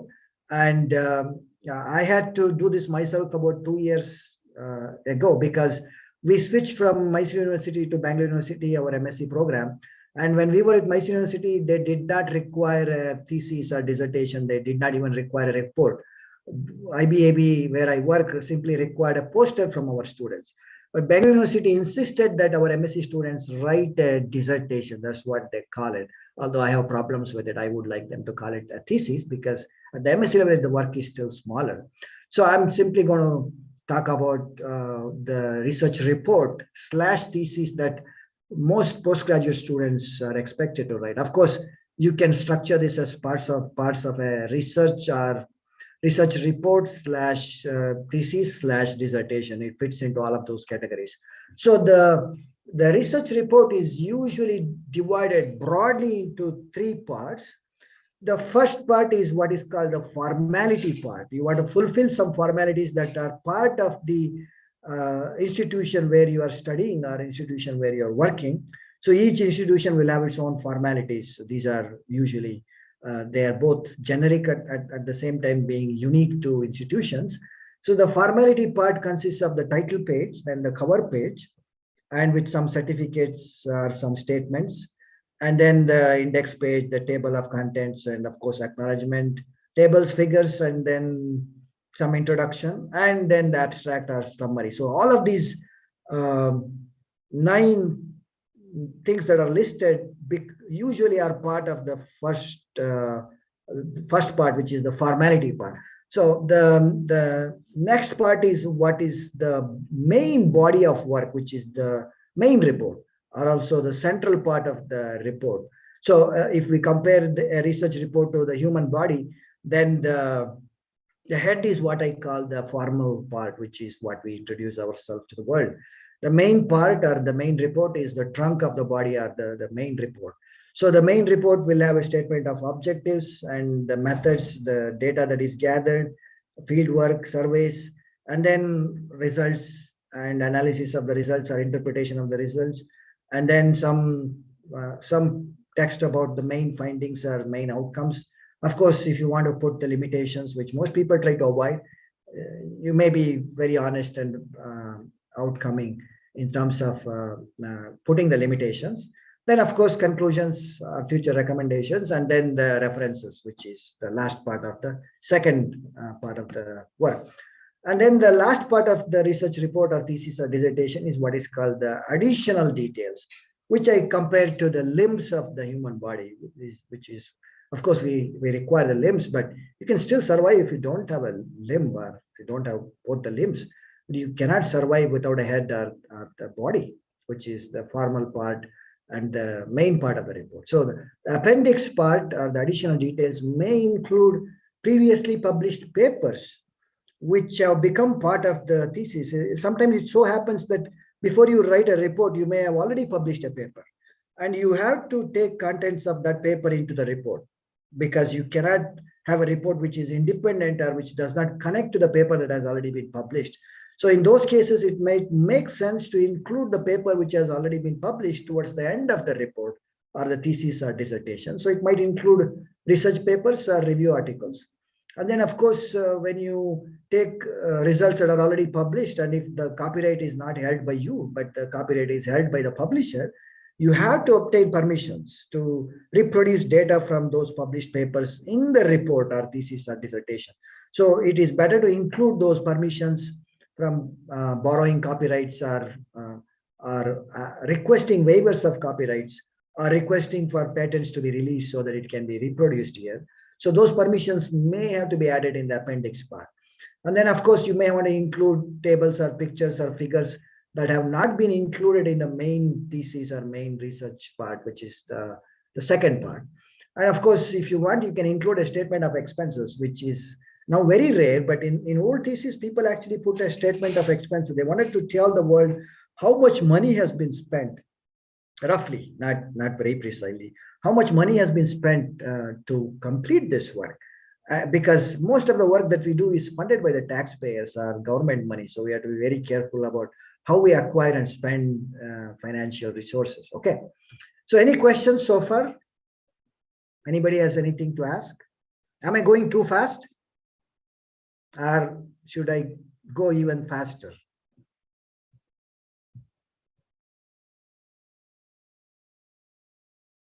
No questions? I don't hear any voices. Okay. It's okay. All right, good. So now let's go and briefly visit the three parts of the report, research thesis or dissertation, whatever you want to call it. So I would like to start here, the first part, the formality part. So is there a distinction between title page and cover page? As the name suggests, of course, there is a distinction. If there wasn't a distinction, then we would simply call it title page / cover page. So what is the title page? Of course, this is the front page of the report, or the first page that we encounter in a printed copy, hard copy, or even in a soft copy. That is the first thing that people are going to see when they hold it in their hand or when they open it in a computer or electronic device. The title page is the page that comes right at the beginning of the report or a thesis. The page, this is the page where we have, or we provide very minimal information. So what is the information that we usually provide in the title page? There of course has to be a title. That's why it's called title page. And we want to put the author's name, the person who has written the report, and usually the institution name and year of publication, or when the report was published, is provided in the front page or the title page. That's all. No more information, because you don't want to clutter the title page. Of course, if it is a thesis, usually we don't include pictures in the title page. But if it is a book, we may want to include a picture in the front page or title page, or what we call the cover of the book. But usually theses, dissertations, or research reports do not have a picture. They have very minimal information in the title page. Okay, so keep that in mind. So I put out here a sort of cartoonish title page from university. I hope you can see that. Are you able to see that? So what I'm trying to show here is how to compose a title. Composing a title sometimes can be very tricky. And if you don't have a good title, then you are not encouraging the reader to go further. So the title has to be very reflective, or it should capture the essence of the work that you have done. So I will read the title of this cartoonish thing. Super fancy titles no one understands. This is what I spent 3+ years on. Give me a PhD, pretty please. So this is written by who? A tired postgrad student, or maybe an exhausted PhD student. And this is usually common, because at the end of the work, you're so tired that you may not even have the energy to write a report, but there is no escape. You have to write a report. And when you write a report, you are expected to write it well and have a very, very descriptive title, but not too long. The title doesn't have to be, title need not be long. It's recommended that the title be shorter, okay? And it has to be something that makes the reader to continue reading the title. So the title must explain what the report or thesis or dissertation is about broadly, okay? The title is the first opportunity for the reporter or writer to attract the reader's attention. If you don't hold attention there, if the reader doesn't like the title, if the reader thinks the title is too complex, they may just drop it off right there. So in this way, remember that the first readers are the editor and the referees. Usually the first readers for thesis and dissertation are your own colleagues, either other PhD students, other MSc students, or your supervisors. So they have to like the title. If they don't like the title, of course, they're going to change it. So the readers are the potential authors who will cite your article or your report. So if the title is too long, it becomes difficult to cite because it's too lengthy. So the title should not look like a paragraph. It should look like a sentence, okay? So the title is what creates the first impression, all right? So now we come to the cover page of a report or thesis or dissertation. So the cover page is usually the second page or next to the title page. So the cover page is where we provide slightly more information. So basically the cover page is a Xerox copy of the title page with some extra information added. So I have put the cover page from my own dissertation submitted in 2007. So the title is presented, of course, my name, and I added a little more information. I added the members of the doctoral committee. I added the place, a little more information. So why should we have both the title page and a cover page? Because you cannot present all of this in a title page. So the title page has to be slightly more empty compared to the cover page. The cover page can accommodate slightly more information or text. Okay. So reports usually have both. All right. Now we come to the other part, which is very important for thesis and dissertation and for reports, which is a certificate or a statement. What is this certificate? Some of you may have already seen this or may have even written a certificate. The certificate usually asks you to just vouch or say that this is original piece of work that you did it on your own, that it wasn't copied or it wasn't lifted from somewhere, that the material presented was free from copyright, or you hold the copyright for what is presented. And also there will be a certificate from the head of the department or head of the institution, which actually endorses the statement made by the person who is writing the report. Okay, so usually certificates are part of thesis and dissertation, but generally they are not part of research reports that are submitted by undergraduate students. They could be. Okay, so now I will skip the index and table of contents part and go straight to acknowledgement just to save time. So whether it is a research report or thesis or dissertation, there has to be an acknowledgement. Why? Because as I mentioned yesterday during my talk, research is an enterprise which cannot be done in vacuum. You cannot do it alone. No matter how smart you are, no matter how many resources or how much money you have to take help from others. So that's why we say we stand on the shoulders of giants, because we simply we look at what has been done, and we look at what has not been covered or what questions have not been answered previously. So we simply, research is a continuum. It continues work that has been done previously, either in similar ways or in slightly different ways. So now acknowledgement is very important because it provides credit to what has been done before. It actually thanks people who provided the resources, the space, the time, everything that is required to perform research. Research is something that cannot be done without help, and also it is something that will be more meaningful if you take help and also provide help. Okay, so the advice for someone who writes a report or thesis is to acknowledge all resources which were very essential to perform work. At the same time, you may have to be careful about who you do not want to acknowledge. So for example, there may have been someone who provided tea or coffee to you every day. Should you acknowledge them or not? I don't know. I leave it to you. But there may be someone who helped you only once. They provided a very important reagent, maybe a plasmid, or maybe a strain of bacteria that was very important. They provided that help only once. Should you acknowledge them or not? Of course you have to. I don't leave it to you. You must acknowledge that. Okay. So so usually what we consider as secondary staff or peripheral staff who do routine work, who provide routine help, they are usually not acknowledged. Of course, you may acknowledge friends who were there to support you. They did not provide any direct help, but they may have provided moral support. They may have been the motivators, and they may have held your hand when you felt low. Of course, some people also acknowledge family members, because a lot of the time we leave family members behind. We are working so far off in faraway places, working day and night. So they know that they are alone, or you know that they are not getting the attention that they deserve. But being in research means that you leave behind family members alone for long periods of time. So whether that's again very personal. So remember, acknowledgement is a very personal part of a report or thesis or dissertation. Some people simply put one paragraph. It's very succinct. It's so brief, but it will provide a very good acknowledgement. Whereas some people go write 3 or 4 paragraphs. I have seen acknowledgements which run into 2 pages. So these are people who are very generous in thanking. So I don't find fault with either one of them. As I said, acknowledgement is a very personal section of the thesis or dissertation. So it depends on the writer. They may want to thank everyone, or they may want to simply thank a few people. But acknowledgement is where you use the words I, we, they, and you are not going to use them most likely in other parts of the report or thesis or dissertation. So this is your personal space acknowledgement, okay? Then I go and talk about the abstract or summary. So the abstract or summary is something that appears in the very beginning of a report or thesis, but usually the one that is written the last. I say that one more time because you cannot write the abstract first and do the rest of the work. It's unnatural.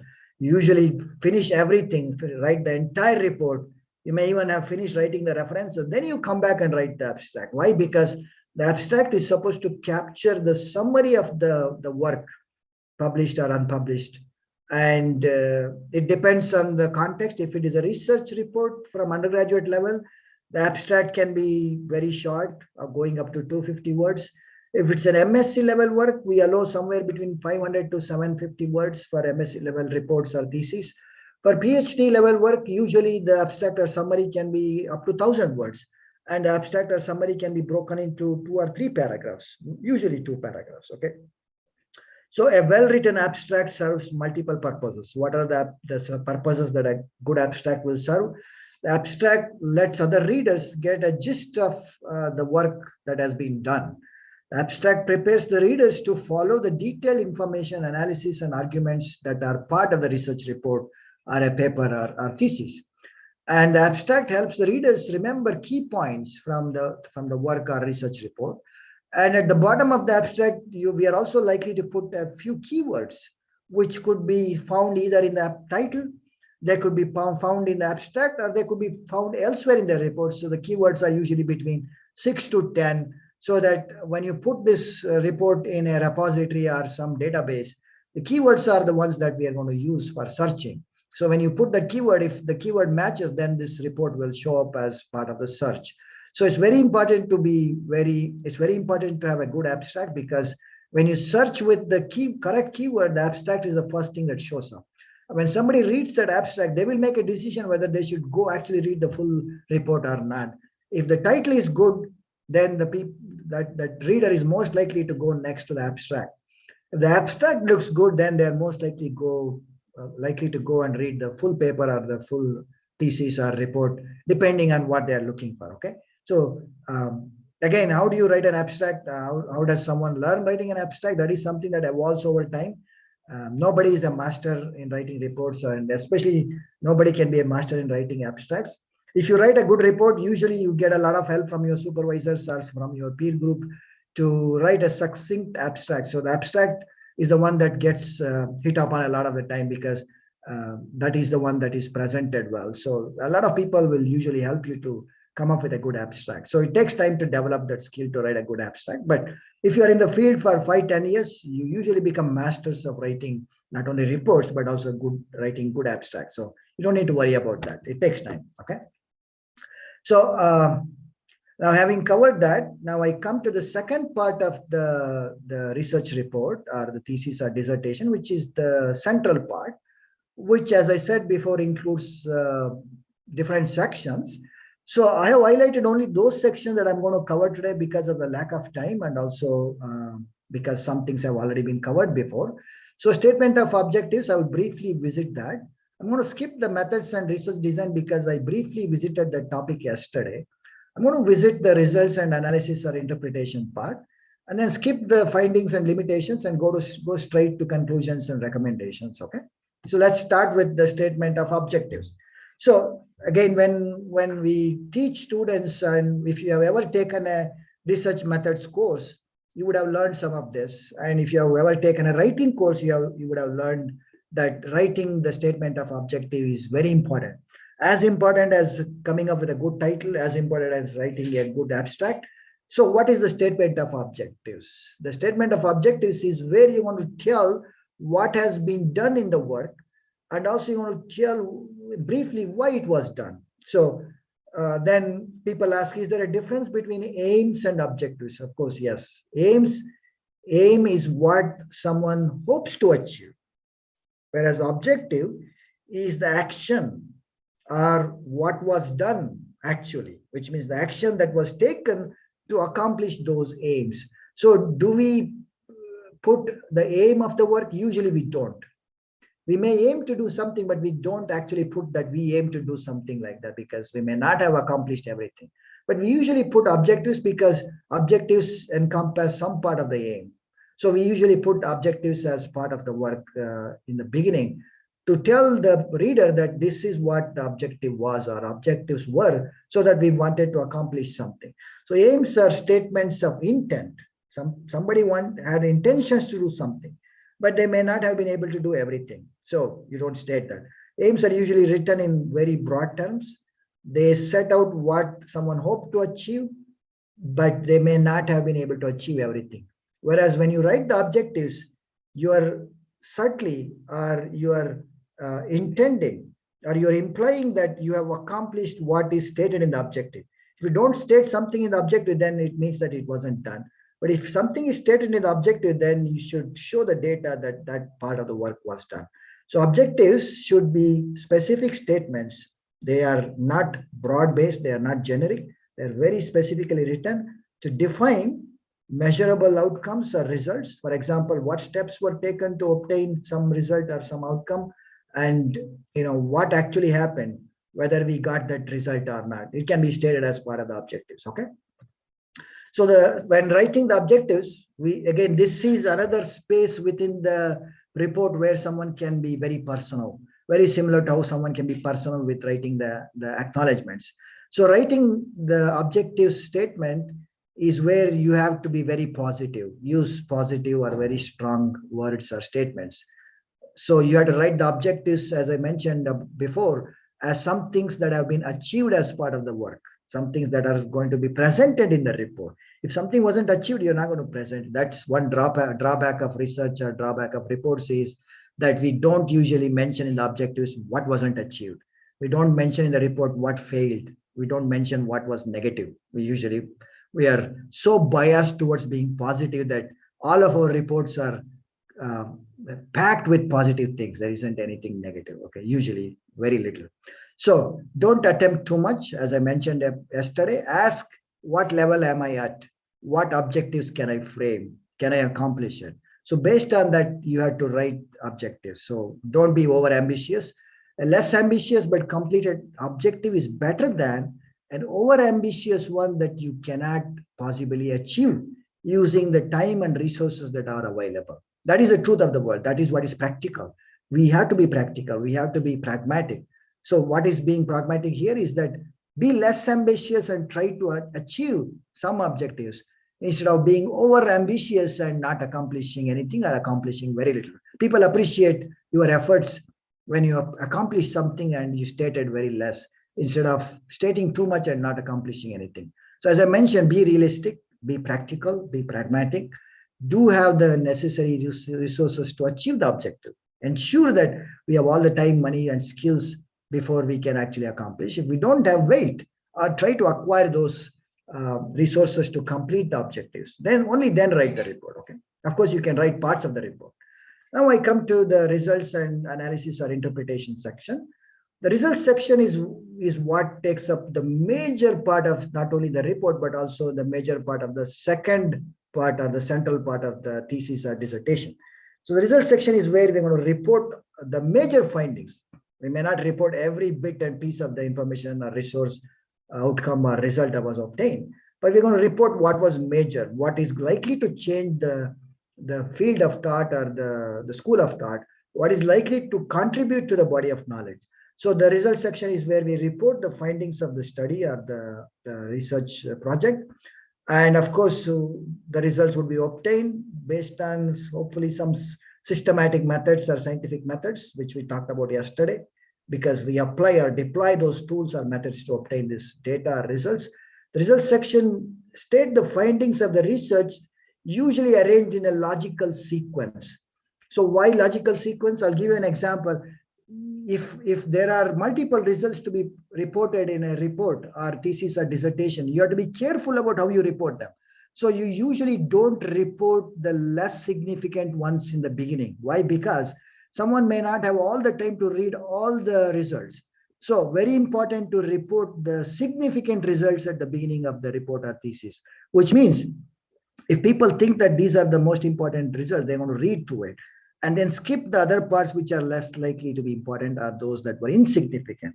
So very important, as I stated before, the objectives could be multi-component. So the results are obtained based on those objectives, but not every result that fits into that objective is as are equally important. Some may be more important than others. So the results have to be very carefully organized such that we present the most important data or results first. Sometimes results connect with each other. One part of the result is finished and the next part just begins because they are interconnected. So there is a logical sequence in terms of arranging the results within a report or thesis. So a well-written thesis or report or dissertation will connect different pieces of results or outcomes very carefully. It's like actually, if you have ever played a Lego, you know that every component fits with other. So you have to very carefully fit them. Then it makes a very nice toy or tool. So the results section is very similar to the Lego tool or Lego toy. You have to carefully arrange the pieces so that it makes sense. Okay. So now results usually come with tables, figures, charts. I don't have enough time to cover the tables and charts. And again, I also cannot visit the topic of when should someone present results in the form of tables? When should someone present results in the form of figures? Should tables and figures replicate, or should they copy, or should they be duplicates? So I'm going to skip all of that information. Simply focus on figures, because figures usually take up major parts of the paper and report, and figures are eye catchers. You can ignore a table, but you may not be able to ignore a figure because the figure is going to capture your attention. So figures, the more time you spend making good figures, more likely that the report is going to be outstanding or it's going to capture the attention. So figures are not eye charts. Make them large enough that they are legible. So look at this. I took this from the Elsevier website, which actually outlines how to write a report. So the left side has a diameter in excess of 20 feet. It has almost 16,000 cubic feet. The left side is the same thing as the right side. The main difference is the right side is more visible, more legible, is more eye-capturing. And when someone sees a figure which is on the left side, if it is part of a report, nobody's going to look at it. It's too difficult. You have to use a magnifying glass, or you may have to use something else which helps you to go through this result, this part of the result. So you have to present the result. Even if it takes more time, it's worth providing the extra space for figures so that they are legible to people who are reading it. I'll show you one more piece. Look at this. So the picture on the left side is very cluttered. It has put too much data, combined too much data. Look at the right side. What we have done there is we have split the results. We have split the data into two pictures or two parts. Look at how uncluttered it is, how clear it is. Anybody who sees only the left part, that's so confusing. It's like you're looking at the night sky, you're looking at the stars and imaginarily connecting those stars.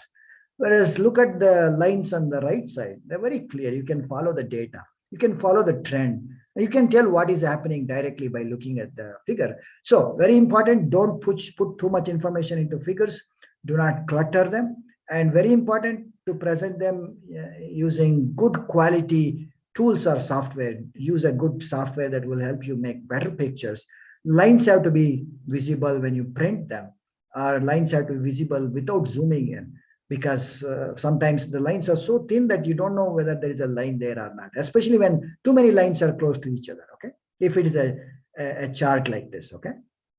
Now, let's say that you've done all of this, you've presented good results and the results section is written. So you have to write the conclusions and recommendations. Usually you may not be in a position to make recommendations at the undergraduate or master's level because it's a smaller research report or a thesis. But at the PhD level, you're allowed to make some recommendations for future work so that other students in the same lab or same institution or elsewhere can continue the work that has been done. So I have copied and pasted the conclusions that are part of my own dissertation, which I showed you at the beginning of the talk that I wrote in 2006-07 timeframe, a long time ago. So I had about 8 major conclusions from the work that I had done, which was presented as 5 different chapters in the thesis dissertation that I wrote. So I'm not going to read every one of them. But you can organize the conclusions in the form of paragraphs or bullet points, or you can present them numbered like this, which are usually going to capture the major part of the work or what is the main conclusion. So someone might first read the abstract and then go to the conclusions and then come back and read the results if they want. So if the conclusions are not what they are looking for, then they may not read the rest of the thesis. So it's very important to present the conclusions because it will help the reader to know that the conclusions are something that will help them to make more work or make more progress. Okay. So I have another paper. This is actually not a report or a thesis. This is actually a paper that I published last year.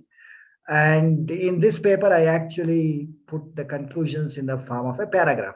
So this is to show you that in thesis or dissertation or research report, you can put the conclusions in the form of bullet points or numbered. But in published articles, you cannot put them as numbered items or bullet points. You have to put them as paragraphs. So again, writing conclusions in a paper is not the same as writing conclusions in a thesis or dissertation or a research report. Why? Because here you have to be even more careful because you may not have all the space to write all the conclusions. You have to present only the main conclusions. So sometimes you are going to write only some conclusions, although the body of the work presented in the paper is much larger.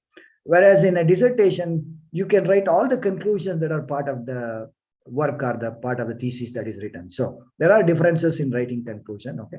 Again, in research articles or papers, you're unlikely to make any recommendations. Usually that is not accepted. They don't want you to be making any conclusions. Well, they want you to make conclusions, but not recommendations, because that is left to the reader. That is left to the people working in the field. Let them make decisions. So we don't want to make any recommendations there.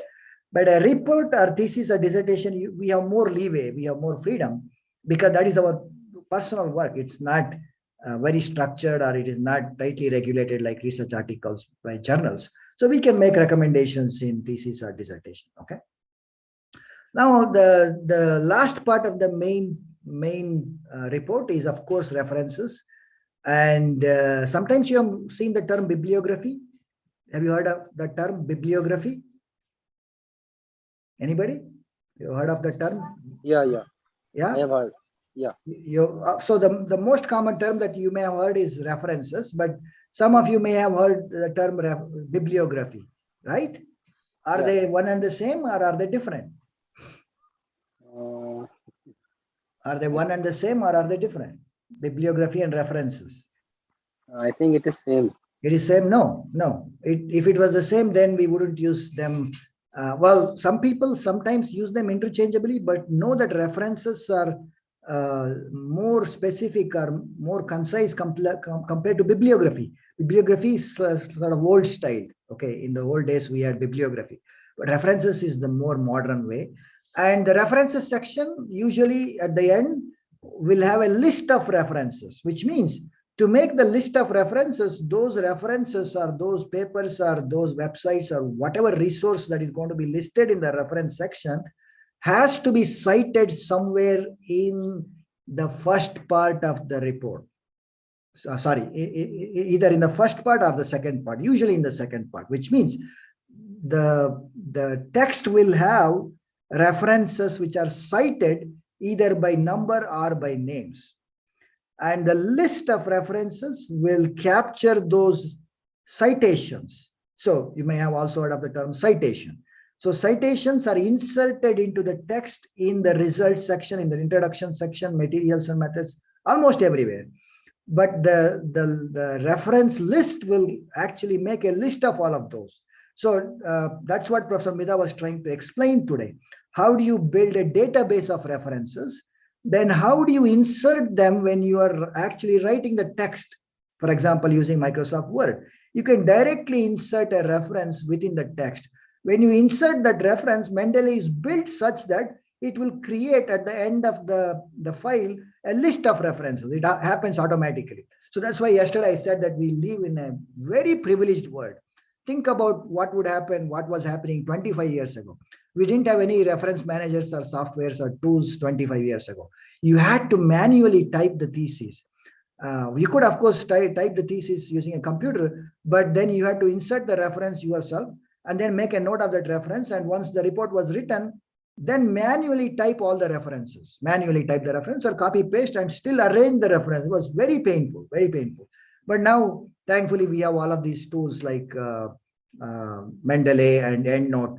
You can use them and it makes life easy. It makes life simple. Trust me. Use a reference manager. I like Mendeley. I used to use EndNote before. EndNote is expensive and they keep on updating. You have to keep on buying. But Mendeley is something that you can use at the undergraduate or master's level, or even for writing journal articles, you can use Mendeley. It's a very good tool. I'm glad today it was covered before I could come to this talk. So the reference section is very, very important. You have to insert accurate references, but occasionally we do get references wrong.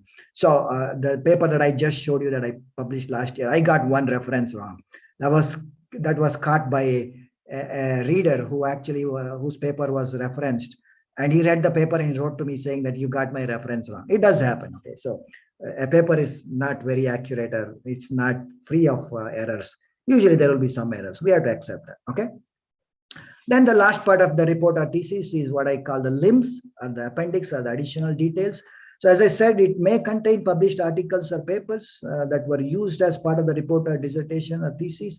Of course, it has to include the permission letters, emails that were received as part of the report or while doing the work. For example, you may have borrowed a strain of bacteria or a cell line which is covered under a patent, and you have to use it to do your work. So you need some permission. You may have acquired some strains from culture collections. What is the proof that you have acquired that culture, that strain from a culture collection? A letter may have been provided to you when you acquired that or when you purchased it.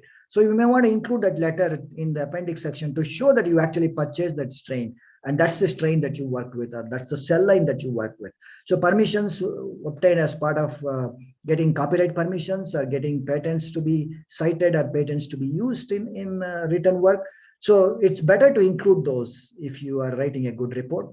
Of course, you can include tables and pictures which were not directly used in the main part of the report or the second part of the report. So if you think that some of them would be useful, for example, field trips, if someone visited Antarctica as part of their work, they may not include that photograph of Antarctica or them being in Antarctica in the main body of the work, but they may want to include it in the appendix section to show that they actually worked in Antarctica. So that will be acceptable there. So tables are pictures which were not included there. Of course, as I said, if you want to include a statement of expenses, not personal statement of expenses, but what was actually used or what was sanctioned, to do this work, could be helpful. Okay. So that's it. I am done. I took about an hour. It's close to 7:10. I don't have any more slides, and I had to go slightly faster than I did yesterday. But I hope I covered some things that would be useful, and I hope you learned something from this. If there are any questions, I will take them.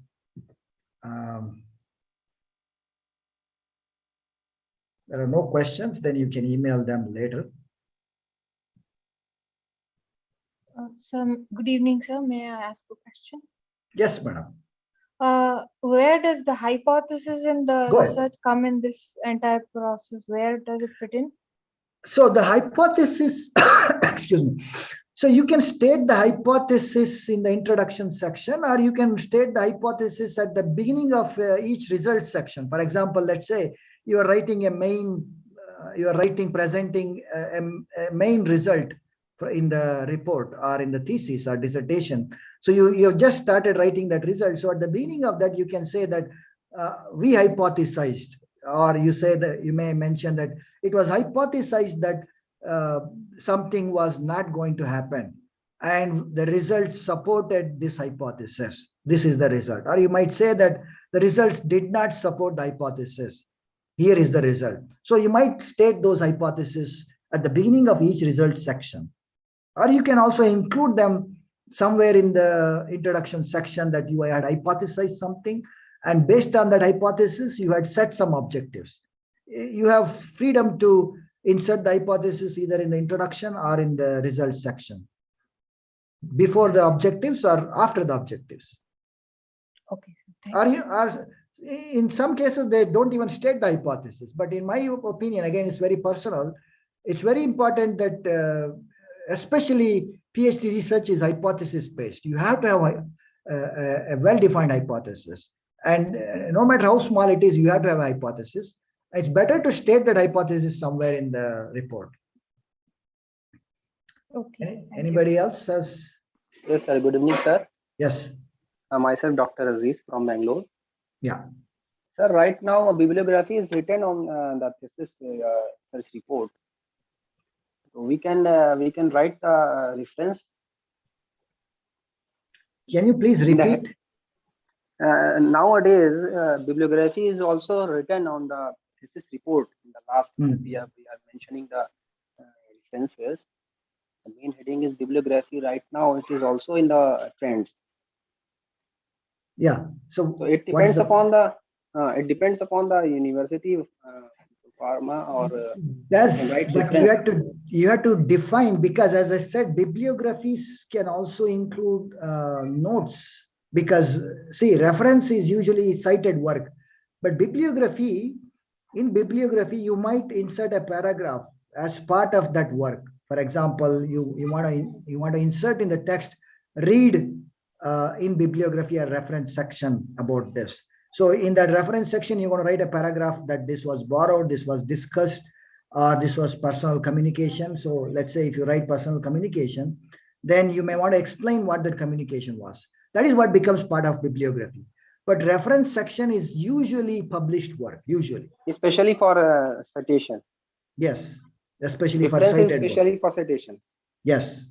In bibliography, we have to write from where we this. So bibliography is more generic. Of course, bibliography will also include references, but bibliography allows you more freedom to go beyond the specified or structured referencing pattern, which means for references, you have a pattern. Different journals have their own patterns, or different universities have their own patterns or referencing. But in bibliography, when you insert a paragraph, it doesn't follow a pattern. You're simply writing something that relates to the work that was cited somewhere inside the main body of the work. Okay? Yeah. Okay, thank you, sir. Anything else? Yeah, books have bibliography, yes. Books have footnotes, theses have footnotes, dissertations have footnote. So when you have footnote, usually you don't need a bibliography. But if you're not going to put footnotes, then you may want to include that in the bibliography. If you're putting footnotes or side notes or end notes, then you can simply use reference, because you want to insert only work that is cited, which is published. Okay. Can I ask one more question? Yes. Yes. The published papers or articles that are there, they need not be novel ideas that are presented. They can be the experiments that have already been done. Can they be studies that have already been done?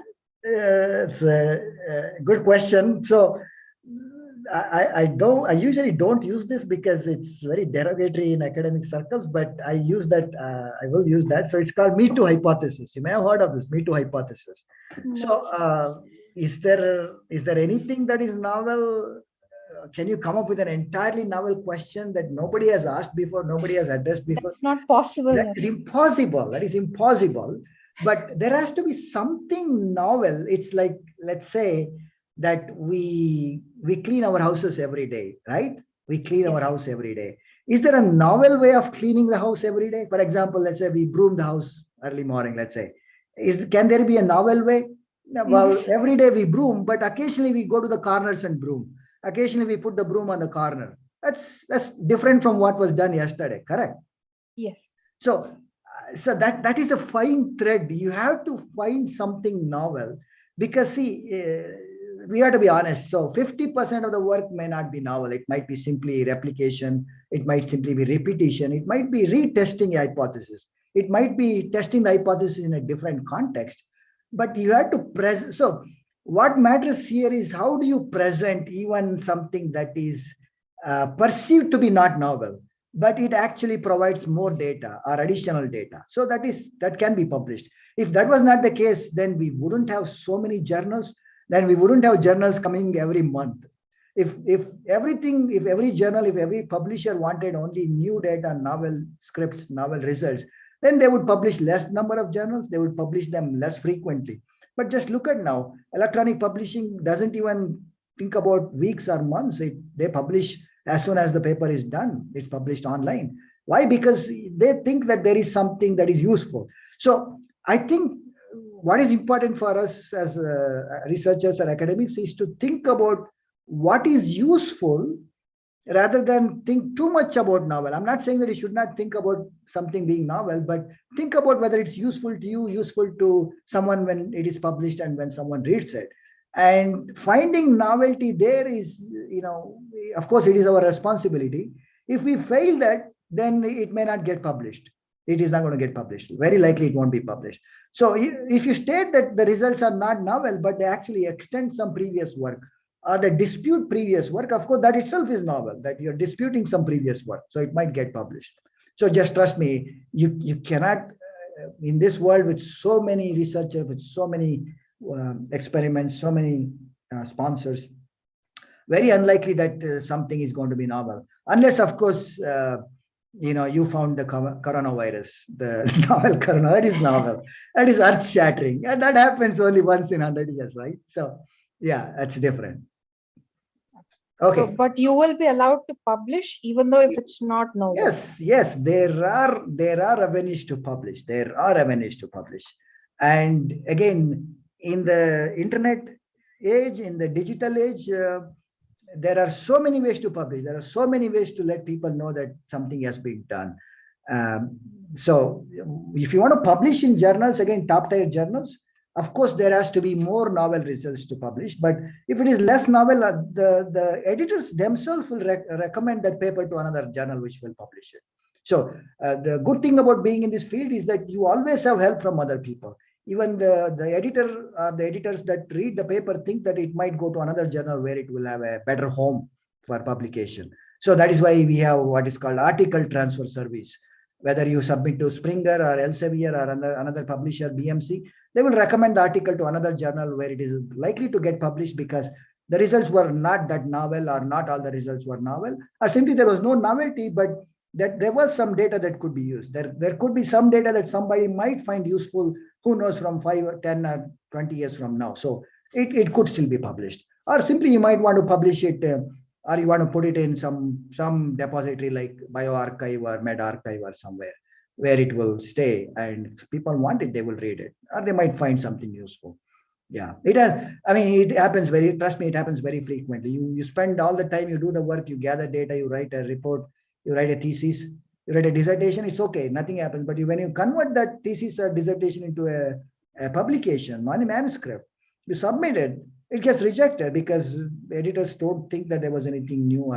But again, you have to be careful. I have seen papers that didn't have anything novel, they still got published because they knew how to craft the paper. So that's where I put the word articulate. You have to articulate, and you have to let the paper articulate itself, because after you read, you know that it was well written, but there wasn't much stuff.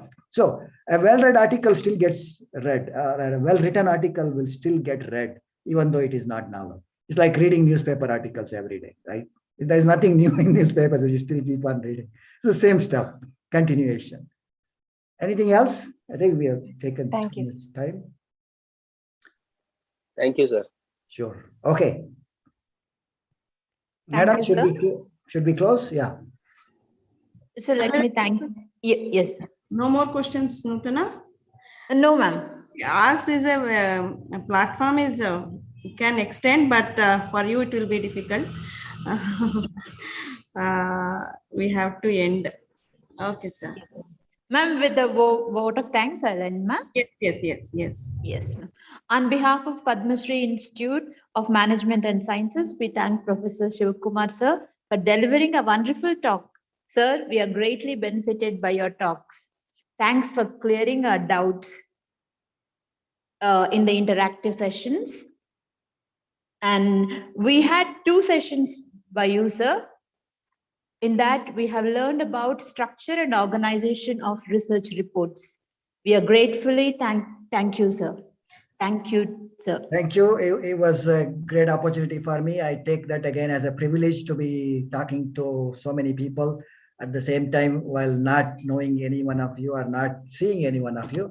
And I look forward to again being a part of workshops in the future. I thank Anuradha Madam again one more time for inviting me and providing this opportunity. Thank you very much. And I wish good luck to all of you and success in whatever you do.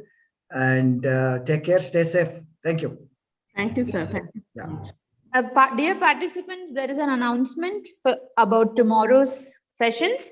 Tomorrow we have 3 sessions. First session will be at 10 a.m. Dr. Savitri Bhatt ma'am will be delivering her talk on plagiarism, which is very important. 5 Seema ma'am, who will literature survey, how to conduct a literature. So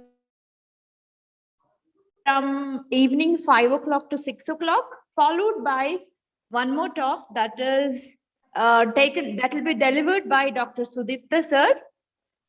He'll be talking on statistics in biological research.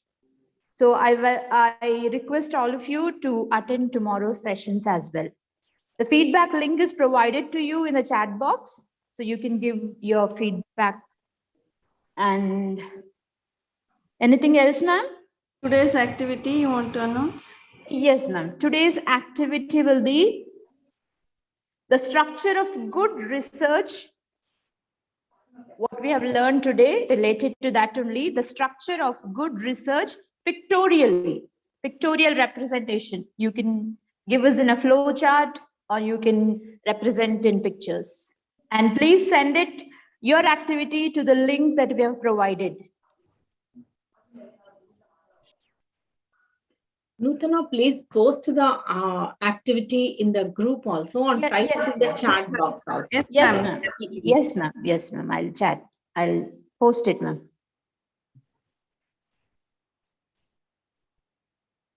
Ma'am, you want to say something, ma'am?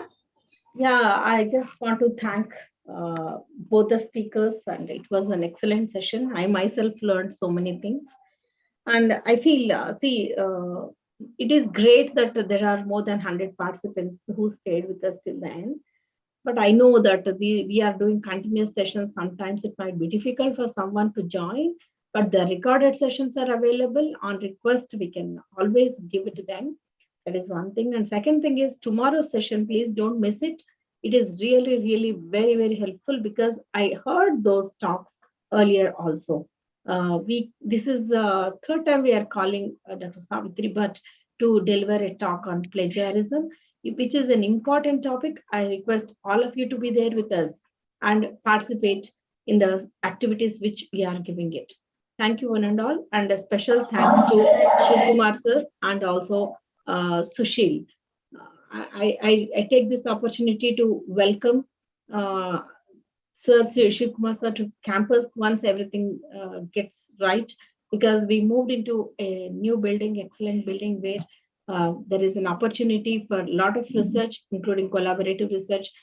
Please visit us, sir, when we are back to work. Now, once this everything settles, maybe it might take 1 or 2 months. The cases are going up, though not serious, but still we have not yet started offline after closing down 15 days back. But we might be opening by February 1st or so. Definitely, I'll inform you. And you are welcome, sir. Thank you. Thank you. I look forward to visiting. Thank you, madam. Thank you. Thank you, Nutana. You can now. Yes, ma'am. Thank you all the participants who have patiently attended this meeting. Yes. See you all tomorrow for the 5th day of the workshop. Okay, ma'am. Shall I end the meeting? Thank you, ma'am. Hopefully, all of you have given your feedback. I'll be ending the session. Thank you. 1 minute, ma'am. I'm posting the link. Just give me a second, ma'am. Okay.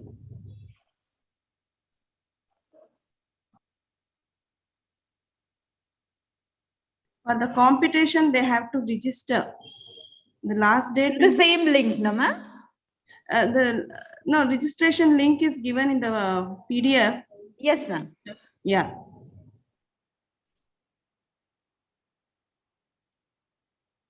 Yes, ma'am. Now we can end the meeting, ma'am.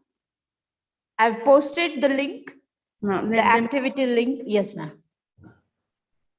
And today's activity also I've posted, ma'am. So they can. Yeah. Thank you, Dr. Nutana. Thank you, ma'am. Thank you all, ma'am. Yeah.